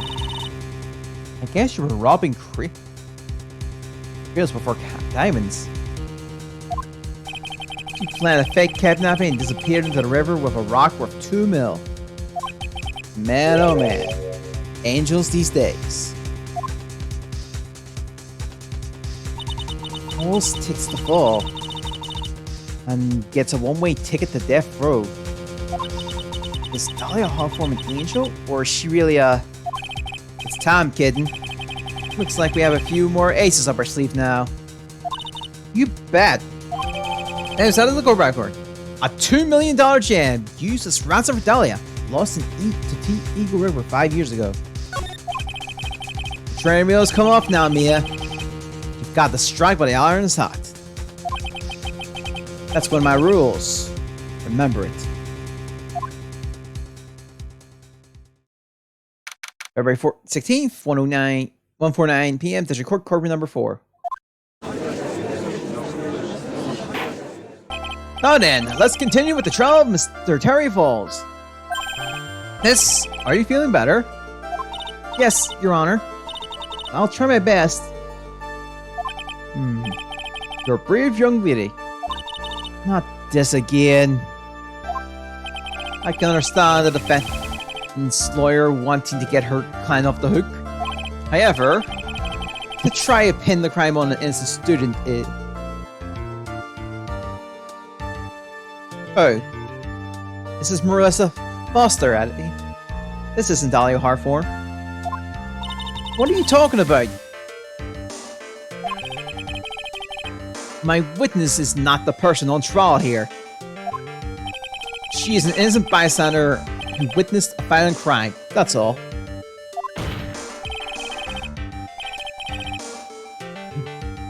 What possible reason would a girl like this have for murdering a policewoman?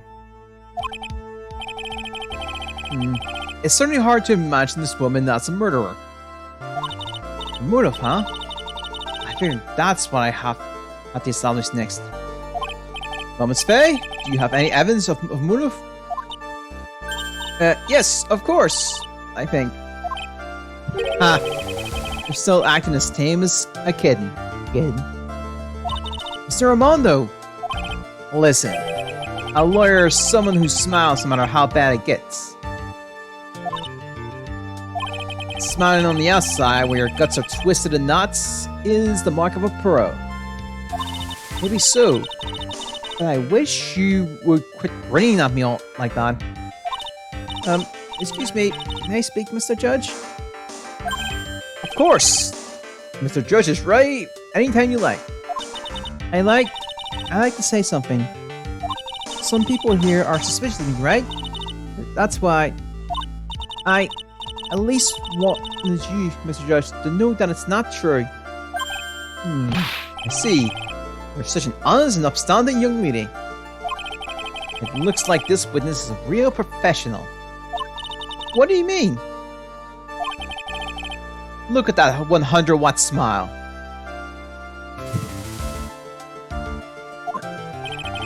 Just when things are darkest for her, click. She lights right up. Alright, well then, let's hear what the witness has to say.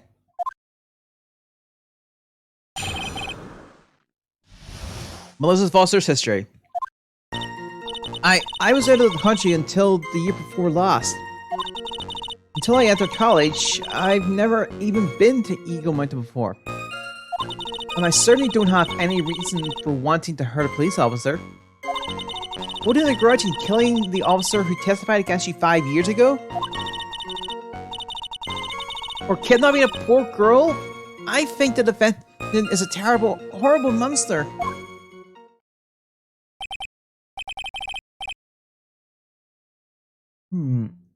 Out of the country, eh? Precisely. Furthermore, she has no possible motive for committing murder. Indeed. You're up to bat, kitten. Sharpen those claws and put on your best smile. You bet. So I have to tie her to this kiss.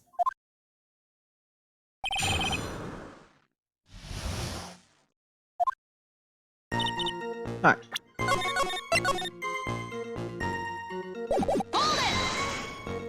So, what country were you living in then? We were all living abroad, but after my parents were killed, it was a brutal civil war.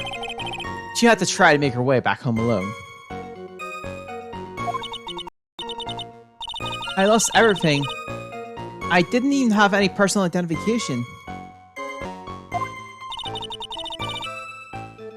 What kind of sub-story is this? What do I do? Should I press it for more details? Let's do it. Okay, witness, answer my question. I'll even repeat it for you. What country were you in? Objection!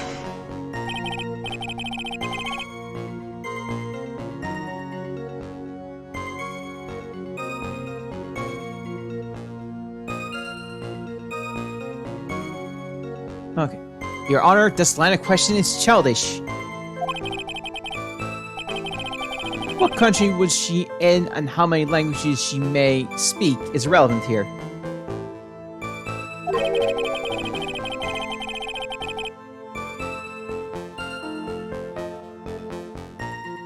Okay. Well, what we're here to evaluate is whether this witness has any connection to this case. I lived abroad ever since I was a little girl. That's why I could never have known Mr. Falls or Detective Hawthorne.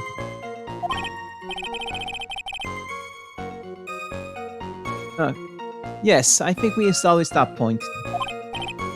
Yes, indeed.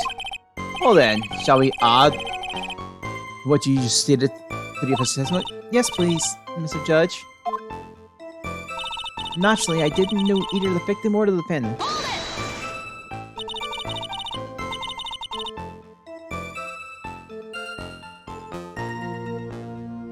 Okay. You didn't know either person? Are you certain of that?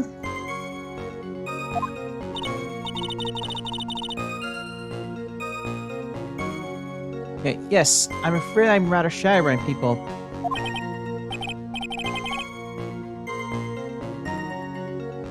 Something like... Okay. Oh well, that can't be helped.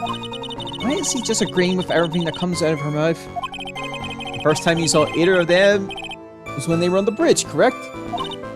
Yes, it really was a coincidence. So what made you decide to go to Eagle Mountain anyway? I just love being outdoors. Picking picnics, hiking, you know, that sort of thing. Yeah. See if you're right or not. You don't know. You don't look like much of a hiker to me. But you do look like a digger of sorts. The Eagle Mountain is a 2-hour drive from here and no chance to run through there. There are plenty of mountains that are closer and easier to get to.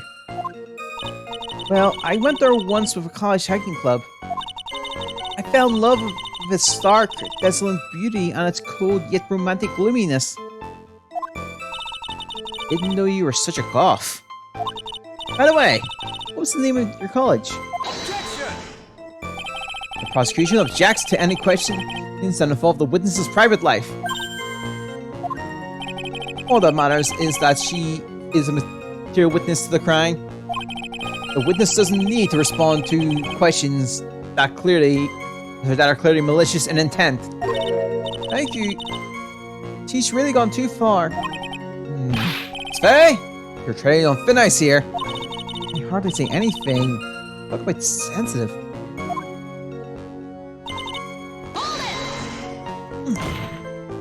Perhaps, but your behavior that day was very suspicious.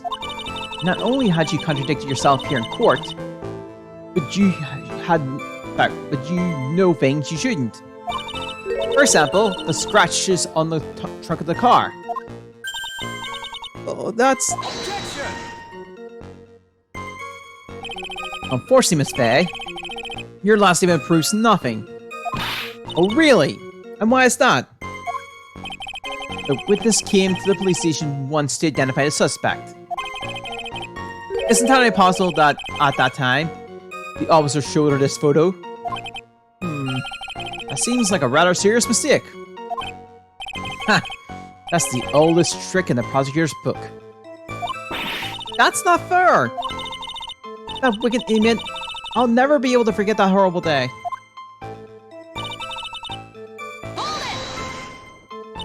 A grudge? Well, the policewoman's testimony was crucial, wasn't it?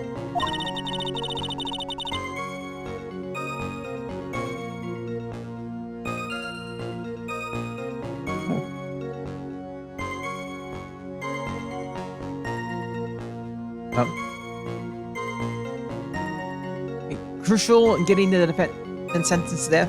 I was double checking something there, so I took a blank from there. Alright, yes, and that's precisely why he harbored such deep anger against her.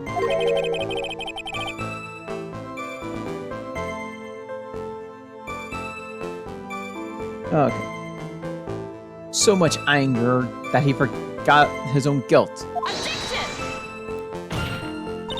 My client has always maintained that he's innocent of those charges.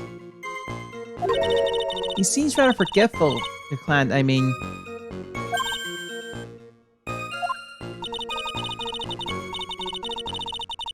Not only did he forget about what he did, but he forgot the poor policewoman as well. What do you mean by that?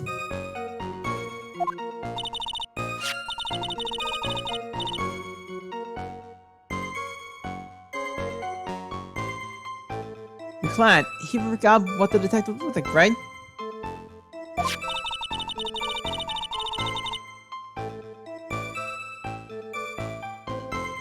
It's too bad for her that he didn't forget about her testimony as well.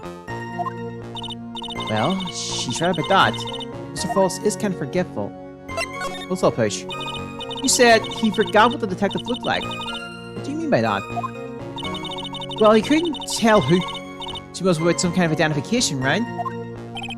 Quite right. That's why the victim was wearing a scarf as identification. Why, if I had been wearing this white scarf that day, then he probably would have tried to kill me. That's true. He's clearly a bitter man. This is bad. Mr. Falls' reputation just keeps getting worse and worse. Sometimes it's best not to poke too deep. Especially the last statement. Your Honor, what the witness said just now was tremendously important. I like that. I like to add to the official testimony.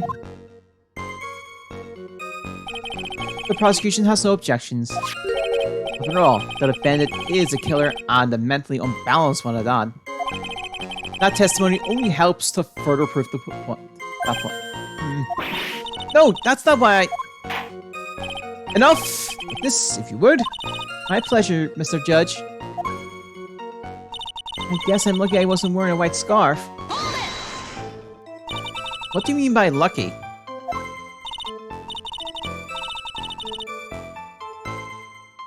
Well, it's February now. Everyone is wearing scarves.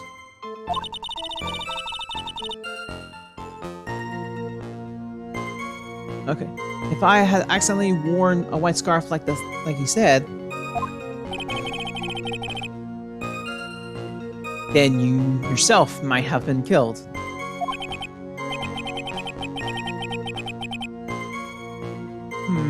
That would be a terrible loss for this world.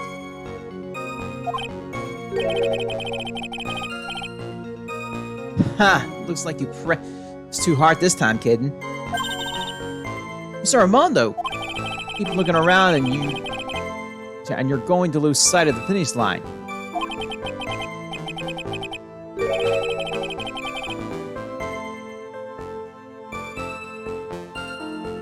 Oh.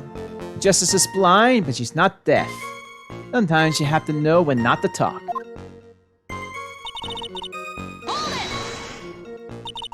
You knew about that incident. But you were... Yeah, but weren't you out of the country until the year before last?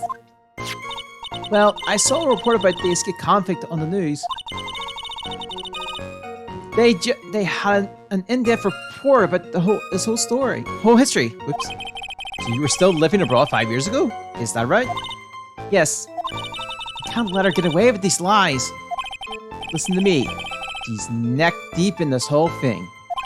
Somehow, you're just going to have to get her to show her true self.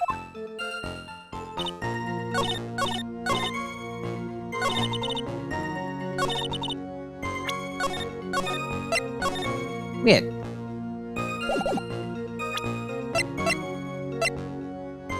This is a blue scarf. Notes, it's white. Objection! Witness, I want you to take a look at this photo you took. It's hard to see in the photo, but look at the scarf the victim wore as identification. Ah, you're talking about the scarf right here, eh?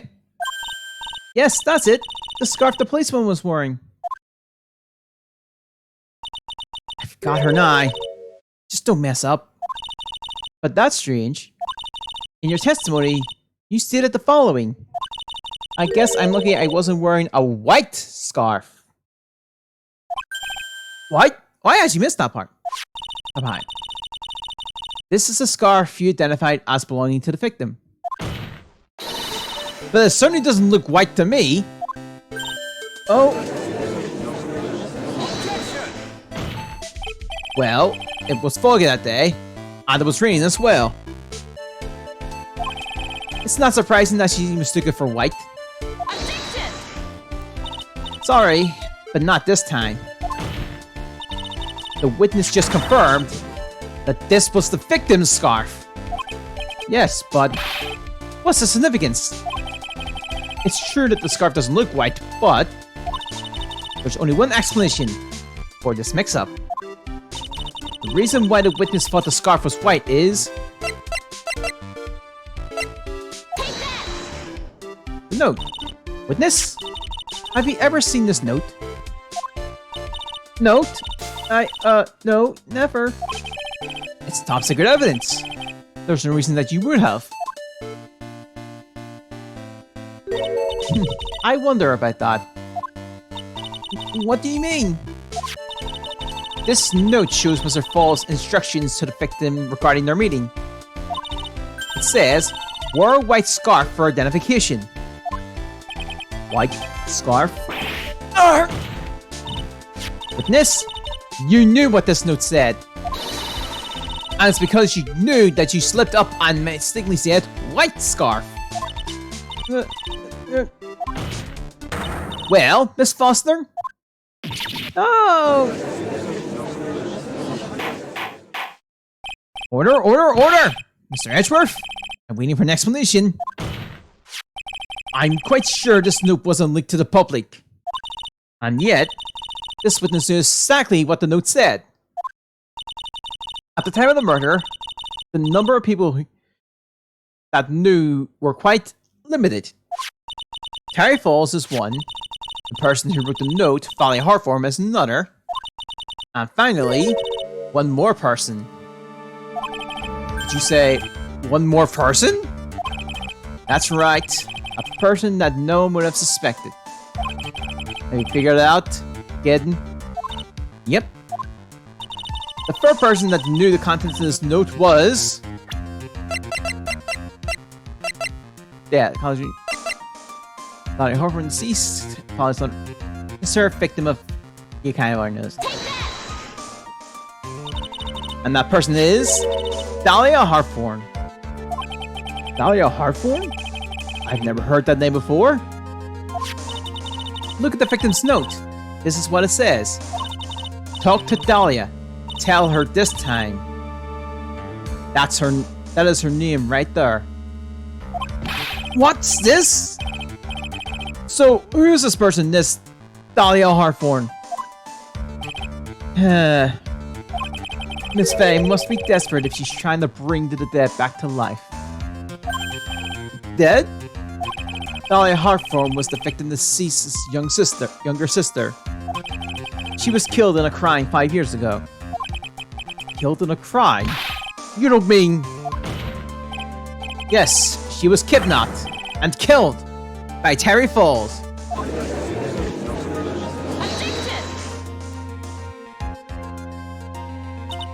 You said she was killed, but was she really?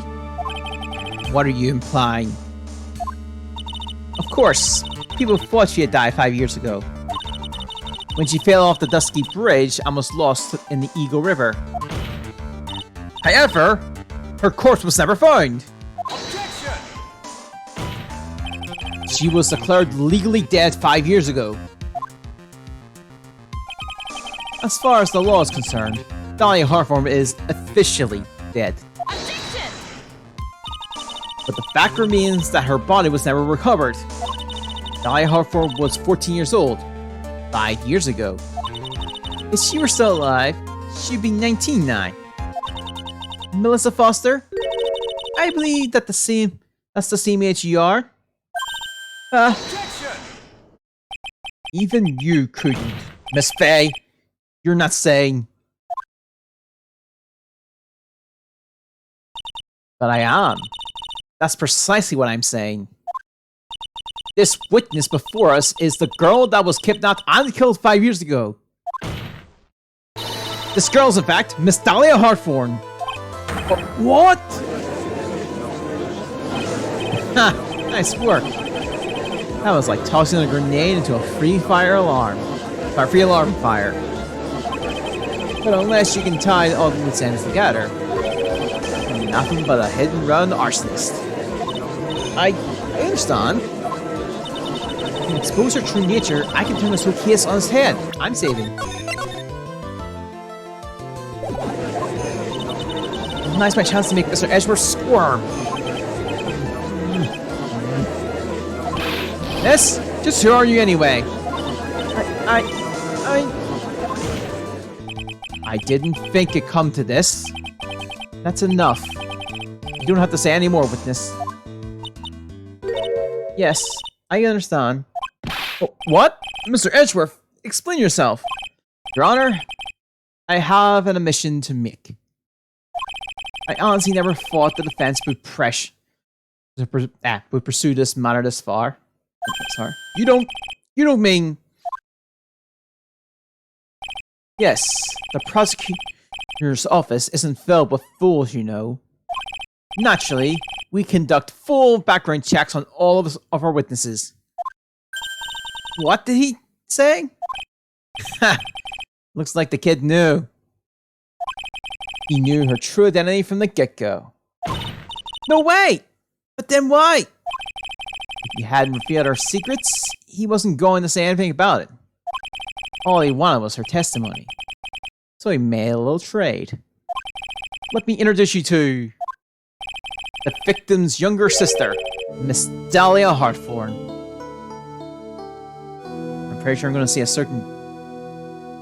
Am I saying that they knew it? But... I thought she died 5 years ago.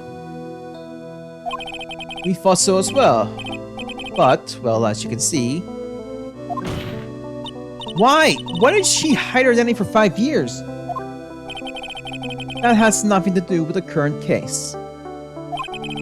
She was merely an accidental witness to a crime. Objection! Accidental? I had to believe that for a minute. For the last 5 years, she's been playing the role of victim. And now we find her acting suspiciously at the scene of another murder? Objection! Really, Miss Faye, I must say, your strategy here is painfully obvious. You're trying to pin your client's crime on an innocent witness in order to win. At any cost. I dare you! Please, let us take a moment to think. 5 years ago, this girl was kidnapped and nearly killed. But even worse than that, 5 years later, Dahlia Hartthorn lost something much more precious. Her big sister. Miss Faye would be insane to even suggest that she murdered her. What? I'm inclined to agree with the prosecutor's logic. Miss Faye, do you have any evidence to back up your assertion? What possible reason could this witness have for killing her beloved sister? Well, you see, I thought I was winning. Somehow he turned it around on me.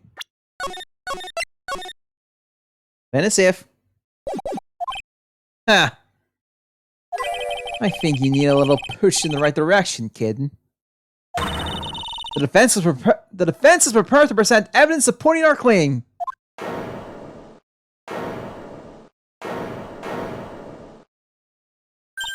That wasn't me. It was this guy. This crazy coffee addict. Objection! I think we've heard enough empty threats from you, old man. Huh. What makes you think they're empty, boy? Because your protege looks like she's sweating bullets. I am sweating bullets. You think you're in a tough spot, huh? Of course, aren't I? Nope. You just arrived at the moment of truth. That's all. Whether you win or lose, that's up to you. To me, the rashness of youth. Hi, charming. This coming from someone younger than me? Now then, let's not waste any more time. Miss Faye? What motive would this evidence have for murdering her own sister, Dahlia Hartthorn?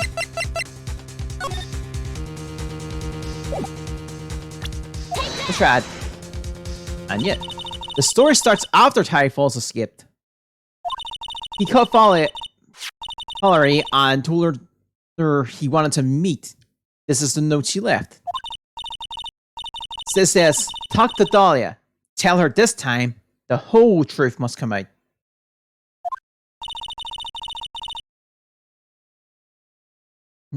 Dahlia Hartthorn gave Dahlia a warning.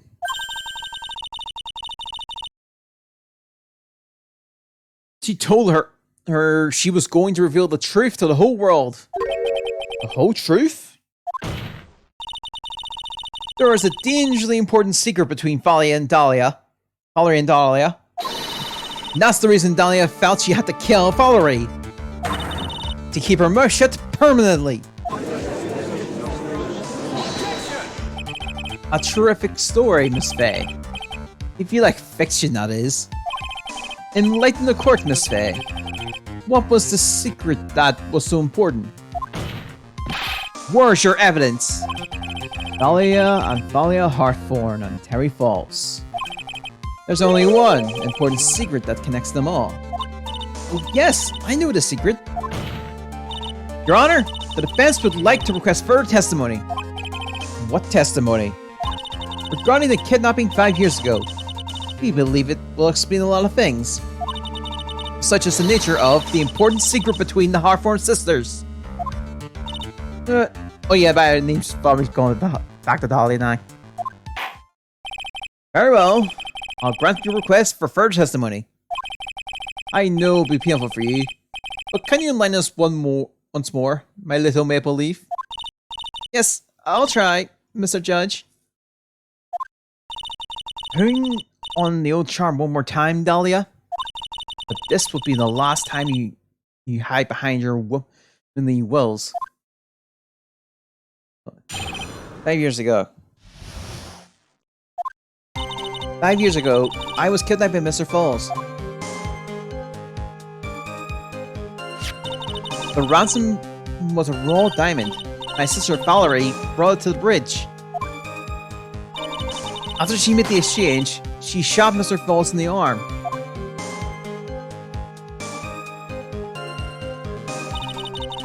That's when Mr. Falls tried to kill me by shoving me off the bridge from behind. I survived, but I was afraid I might be kidnapped again for my family's money. So I decided to change my identity and start a new life.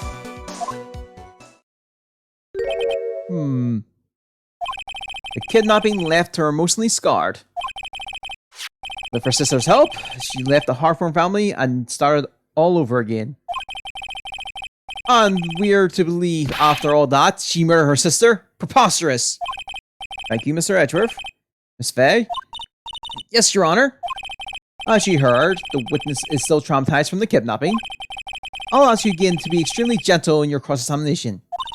Mr. Edgeworth's got the jump on me again. Ha! If we're not allowed to fight, then let's twist some arms. Listen up. We've still got that info. That ace up her sleeves. What info? Come on, kid. Don't say you've forgotten already.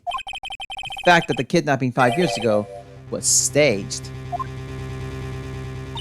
That's right. It was a fake kidnapping. Harry Falls told us that in the lobby. I'll do anything she says. Anything Dahlia says. What you're saying is that the kidnapping 5 years ago was planned by... Yeah, me and Dahlia. And Valerie too. Yes, that's it. The fake kidnapping is your best shot, Mia. That's her secret.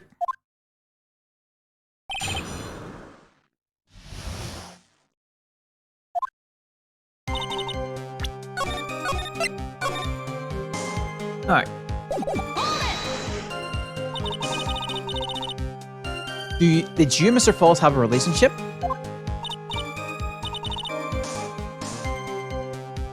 Oh, okay. Yes, as a tutor.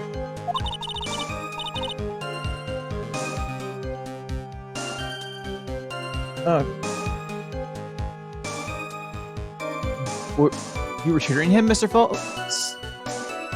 So you were tutoring him, Mr. Falls? No, of course not. Don't be ridiculous. Mr. Falls came to the house to tutor me. That makes sense. 5 years ago, she was only 14. Okay, he probably came up with the kidnapping plan during that time.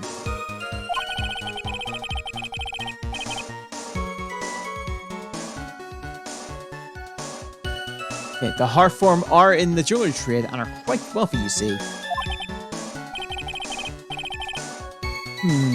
Quite a clever fellow, that Mr. Falls. Did I hear him right? Did you just call Mr. Falls a clever fellow?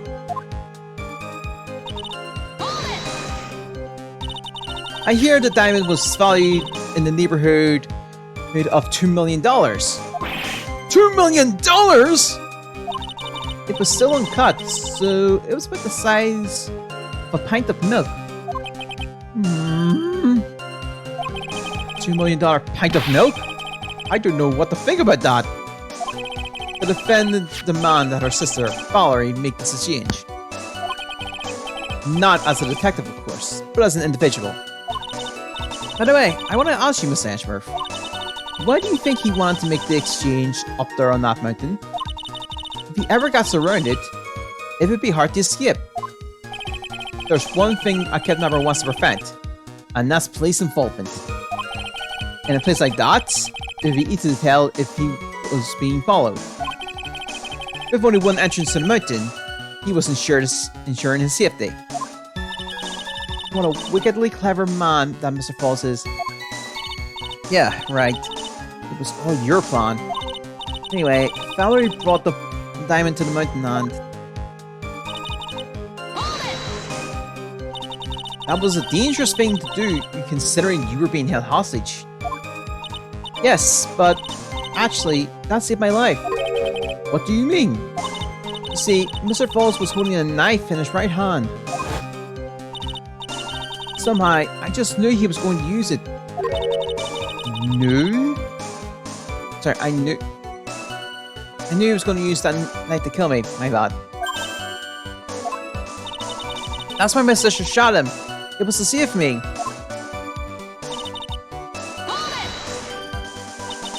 I'd like to hear more about what happened right at that moment. Well, when Mr. Falls was shot in the right arm, he let go of me.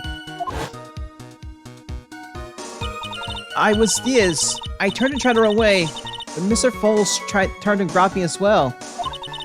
As I ran past, he and I locked eyes for a second. And then he gave me a large, bloodthirsty grin. Bloodthirsty grin? Ooh. Sorry, oh. And then in the next instant...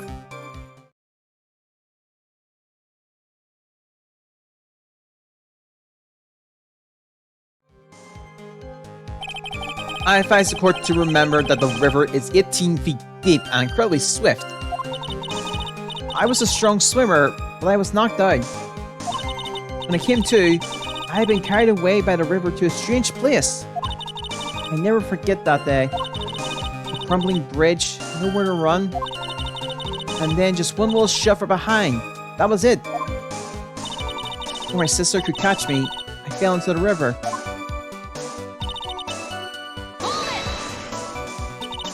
And that's why you hid your identity? Yes. I only told my sister. Valerie Hartform. Eh? Yes, she's the only one who knew about me. Meanwhile, legally, this witness has been deceased for 5 years. I didn't ever want something like that to happen to me again.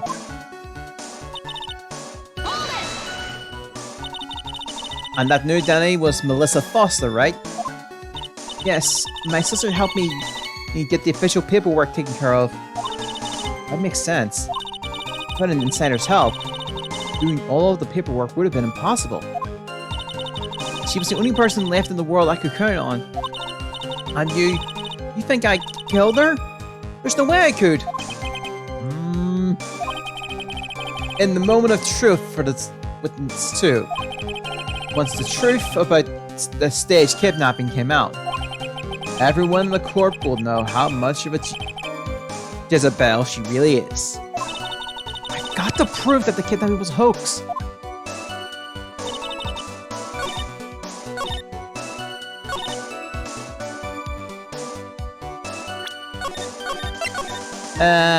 About that.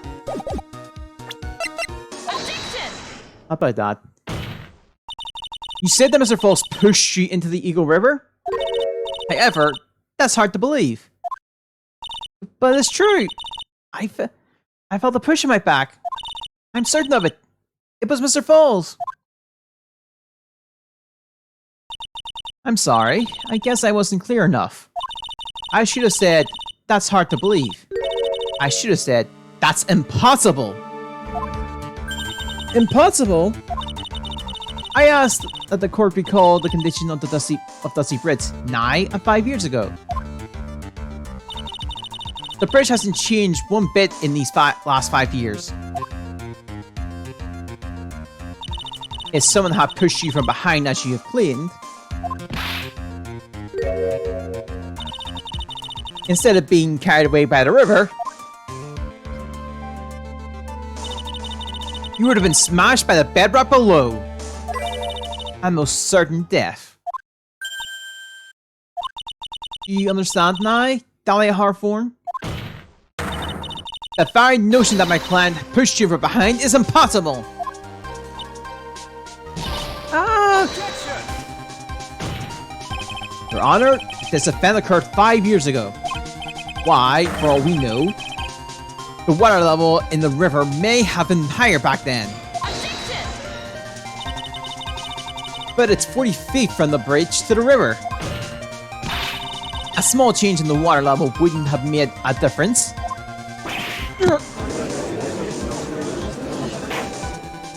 You're right! If the offense occurred just as the witnesses testified, then the defendant couldn't have pushed the witness into the river. Lady, what is the meaning of this?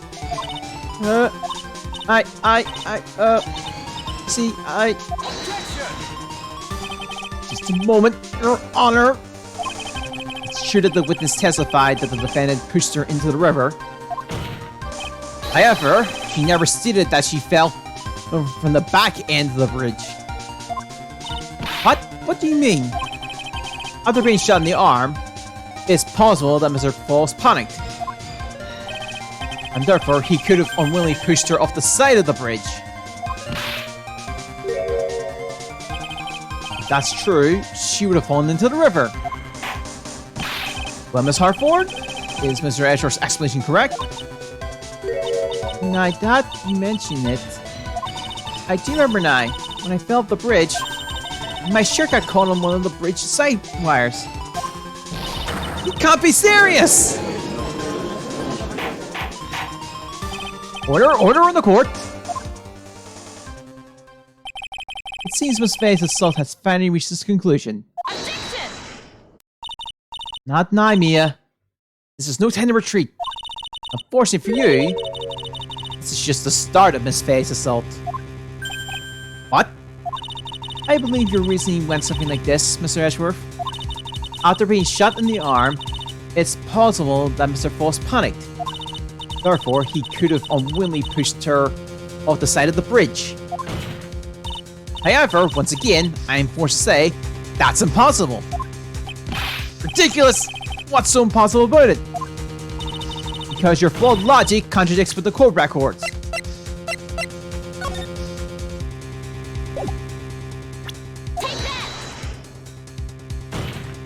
This, Your Honor, all of the answers are right here in this photo. Take a look at the wires supporting both sides of the bridge. They extend up to about 5 feet off the ground. It would be impossible to push someone off from there. Ah! But let's remember the size and strength of the defendant. Wires like that wouldn't be a problem for him. He could have easily picked up a 14-year-old girl and thrown her over. Objection! So young and alright so forgetful, Mr. Edgeworth. Mr. Falls had been shot in the right arm. And more importantly, Valerie Hartform had a gun trained at him at point blank range.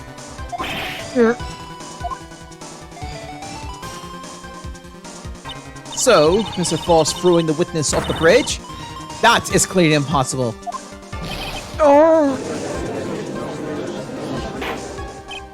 Order! What is the meaning of this? Valerie Hartform, you jumped into the river intentionally. What? What is this? Indeed. What do you mean by such a ridiculous remark? Yes, it's ridiculous. My sister was there to help me. She had her gun and handcuffs. She could have saved me. Jumping into a raging river like that? That would have been suicide. Objection! Perhaps, but still, that's exactly what you did. You were probably confident that you could handle the swift current. But even more so, the witness had a much more compelling reason for jumping into the river. Objection! Oh? And then what is it? What was so important that she wanted to jump into the river? The witness is still alive. This fact alone explains everything. This is why she risked her life by jumping into the rapids of Eagle River. On a roll, let's roll. 5 years ago, something else disappeared along with Dahlia that day. The item that Valerie brought up to the mountain with her. A $2 million diamond. No, it cannot be. Yes, Dahlia had it all planned from the beginning. The $2 million? She was going to keep it all for herself. She forced Mr. Falls to help her fake the kidnapping.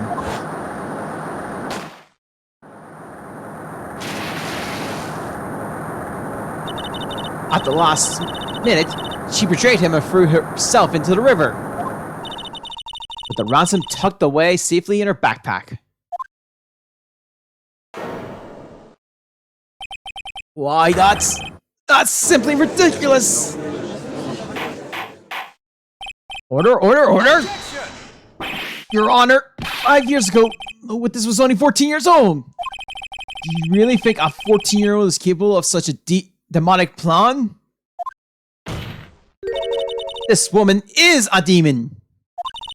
And there was only one more person who helped make a demon out of her.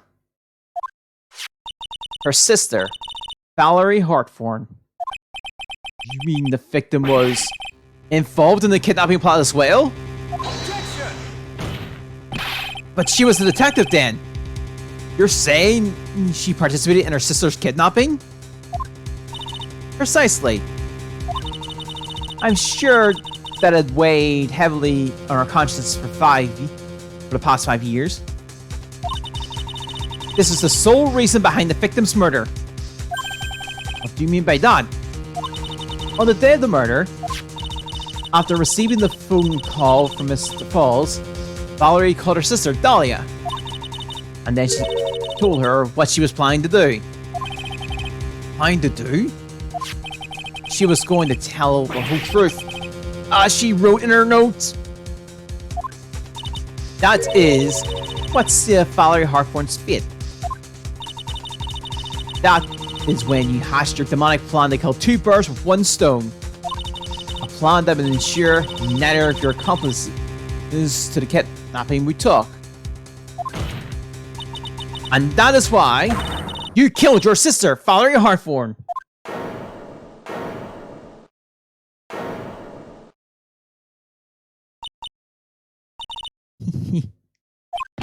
Who was that? Is that laughing at a time like this?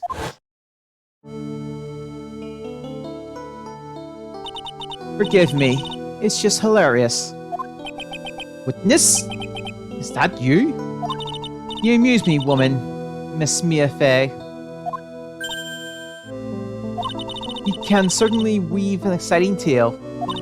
Naturally, you have the evidence to back it up, don't you? The evidence? Evidence that I planned the kidnapping, of course.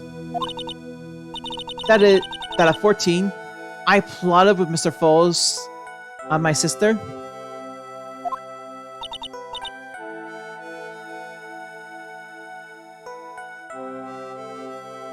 Well, and one more thing. What happened to the $2 million diamond?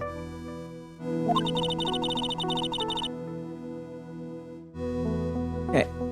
If you can't provide evidence, at least show that. Well, Miss Fey? I don't know. What a joke. You, Miss Fey? Are you stupid or something? How can I prove a fake kidnapping that happened 5 years ago? I don't even have decisive proof that Valerie Hartthorne murdered.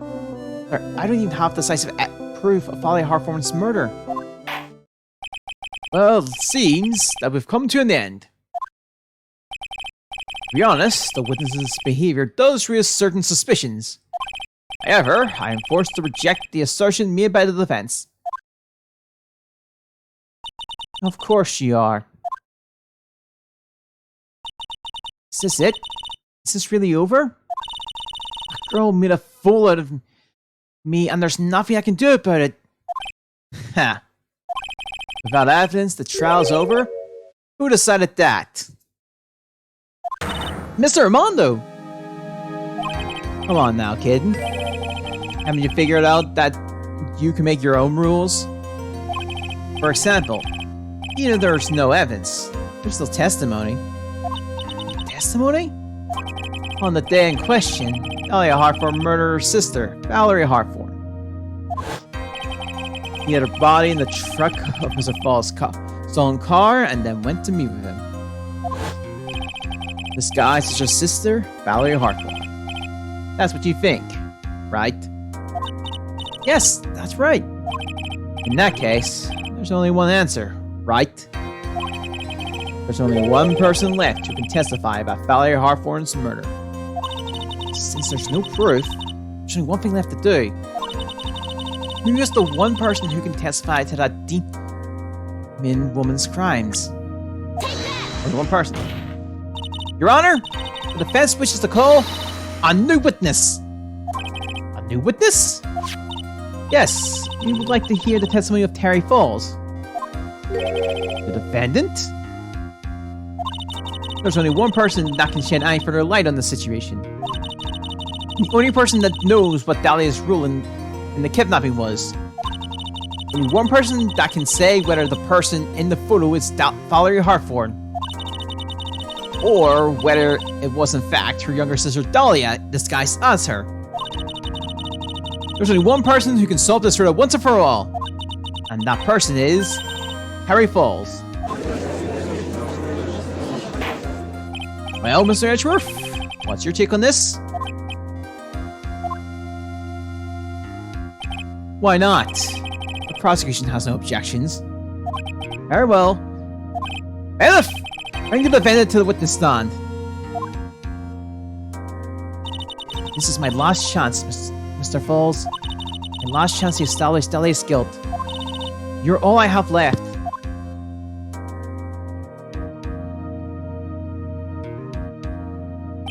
The defendant? You've heard everything that's been said up to this point, yes? I don't believe it. No way. Dahlia died 5 years ago. Valerie betrayed me. Mr. Falls, I don't know what she said to you 5 years ago, but one thing is clear. Dahlia is very much alive, and you were used for $2 million. That's not true. Mr. Falls, there's only one question I want the answer to. 2 days ago on Dusky Bridge, who did you meet? Was it Valerie Hartford, or was it Dahlia Hartford? Dahlia, did you betray me? 5 years ago, she promised never ever betray each other. Terry. Dahlia! It's true! You are alive! You don't trust me anymore? That makes me sad. Tell the truth. The real truth. I believe in you. I shouldn't need to say it. You should already know. But there is one thing I will say. My life is in your hands right now, Terry. Yeah. I will allow Mr. Falls to testify once and once only. Well then, Mr. Falls, yours would be the final testimony in this trial. Witness! Ah! I'm sorry. I apologize. Water.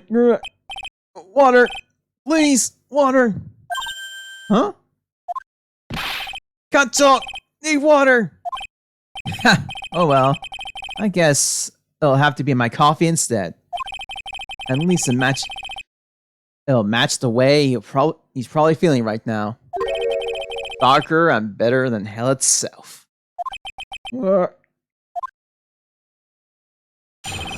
Who Terry Falls saw. That day, 4 p.m., I stopped the car. I was in front of the bridge. She wasn't there, so I waited on the bridge. I watched my car from bridge. I never put nobody in that car. Finally, one woman came. She stood in front of me. We talked, then she left. That was Valerie, not by Dahlia. Mr. Falls, you're covering for her? Oh, sorry, I didn't see that. Looking for her? Let's see. Was it? Do you think she would do the same for you? Oh, okay, yeah, that was it. I'm a mistake. I was looking for a split second. Something. That's enough, Miss Faye. This last statement was a fitting way to end the final testimony of the trial. Well then, Miss Faye, please proceed with your cross-examination. Is this how you want it to end, Mr. Falls? Another guilty verdict to go along with your death sentence? There's only one person who can stop it. You, kitten. I think.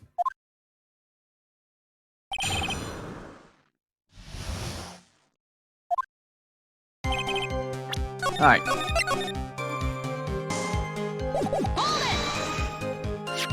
According to the note, the meeting was supposed to take place at 4:30. You certainly arrived early, didn't you? It was raining, alright dark too. You waited on the bridge for 30 minutes?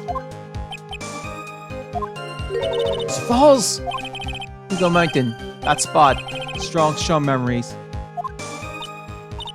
Why did he just climb up? Could it be? He's hiding something here?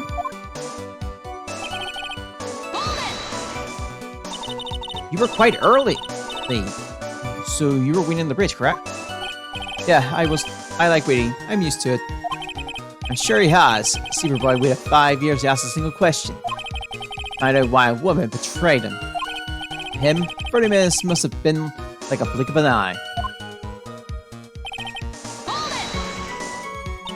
You were watching the car? That bridge, other side is broken. No one can come from there. So I was watching car. What else were you expecting him to do?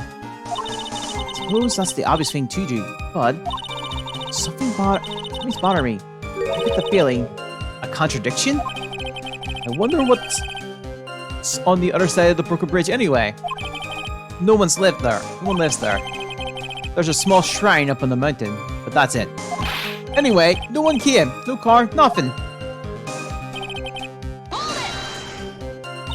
Mr. Falls, think carefully now. Are you certain that it was Valeria Hawthorne? I never lie. It's the truth. It was Valerie. I remember her face. Wait a minute. If you have remembered her face, then why did you make her wear a scarf as identification? Sorry. I told a lie. But the woman I met, she was different from the woman standing here now. She was different. It was Valerie.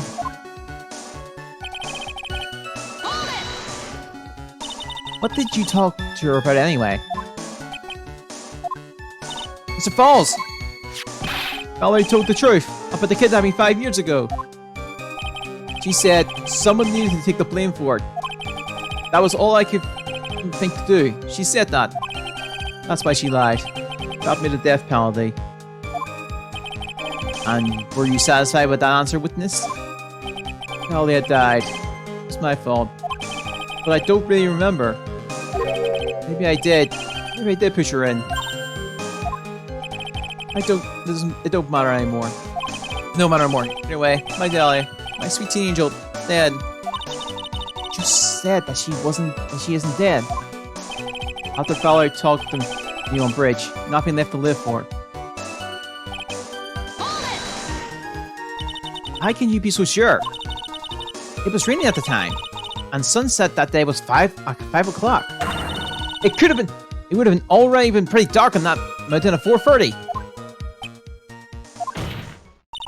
Please, Mr. Falls, this is your last chance. You've already taken the fall once for something you didn't do. That woman, it wasn't Dahlia. Stop right there. What more needs to be said? Even if it means a death penalty?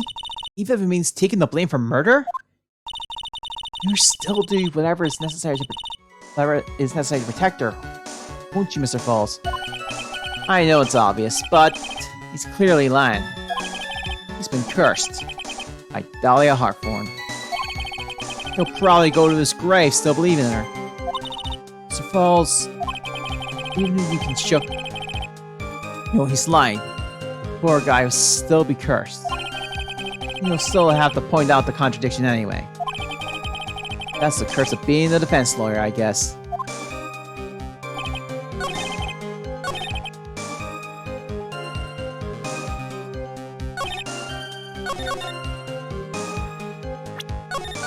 I guess we'll do it here.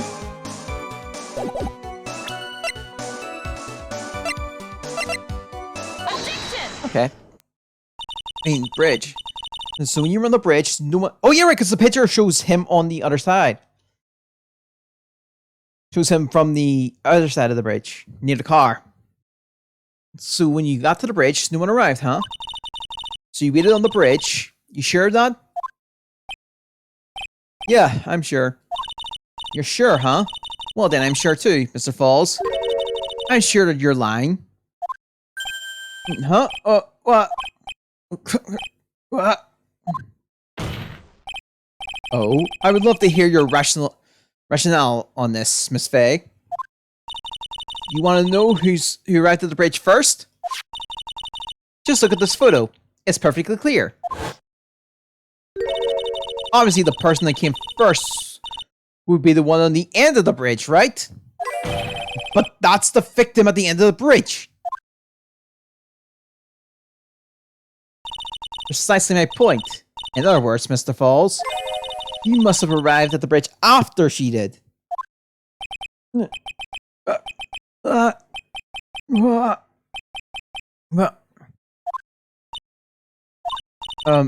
Mr. Falls? Please don't get so worked up.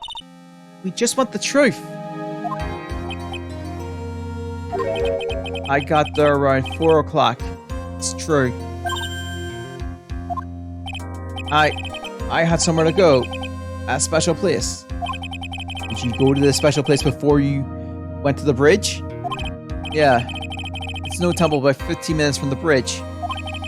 5 years ago, me and Dahlia, we promised each other. We swore we wouldn't betray each other. She brought a memento to present our love. A memento? 5 years ago, I hid it under her base of tree there. It's a special memory for me. This is it. This is what I want to get. This little bottle on a necklace is your memento? It's quite charming, but it looks empty. Your Honor, you heard what my client said? He arrived at the scene at 4 o'clock. But he did. Yeah, but he then left his car unattended and walked away. He was gone for approximately 30 minutes. But that much time, Dahlia Harvard could have easily hidden the body in the trunk of his car. No! Indeed, there certainly wasn't enough time for it. We still got a chance. Mr. Falls, there's no mistaking it. Huh? Mr. Falls?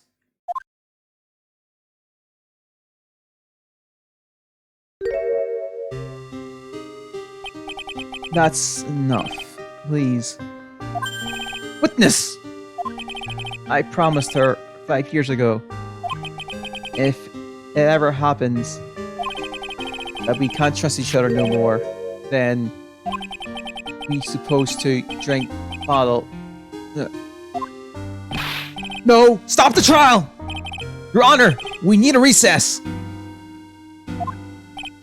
I was stupid. Couldn't keep promise. So I did. I drank this. No!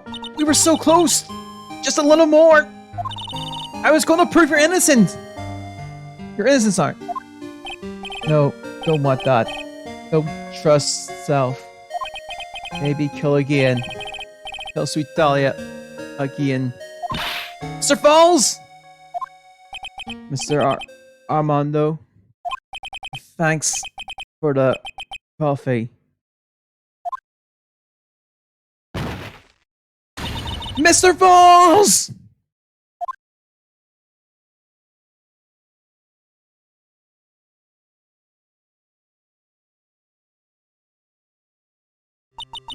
And so my first trial ended. Suddenly, And tragically, it ended with no winners, only losers.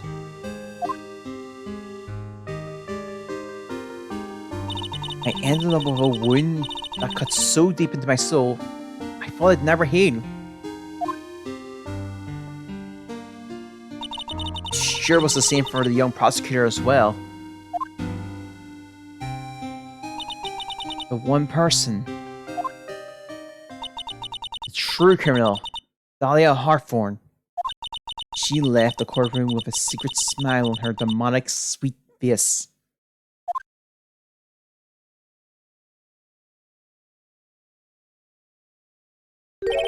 Unforgivable. That witch. Mr. Armando?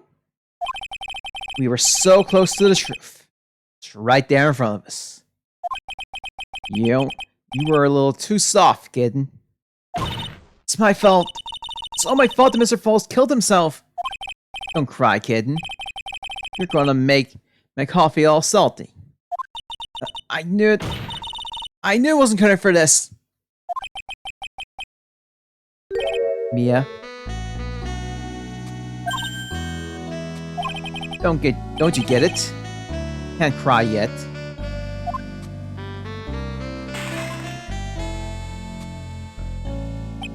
The only time a lawyer can cry when it's all over. Mr. Armando?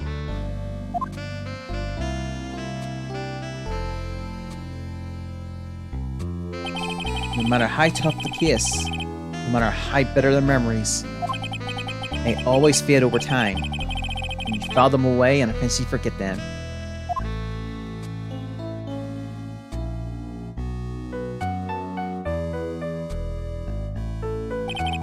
One year later, in this very same courtroom, I myself got brought up in that case.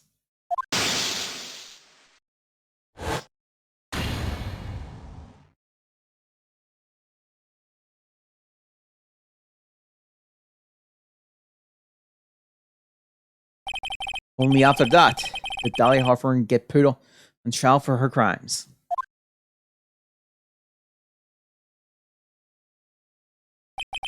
The verdict that was ultimately handed down to her was guilty. Of course. Naturally, when the verdict was read, she had a perfect angelic smile on her face.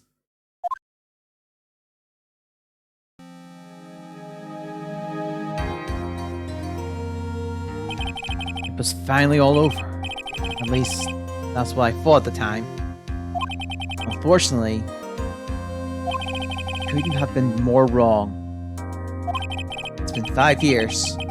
Now something has happened that made me remember all this.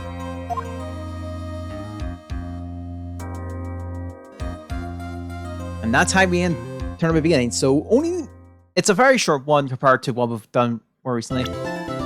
But we're on the final episode, Bridge of a Turnabout. This will be our last episode of the whole thing. So only one episode remains.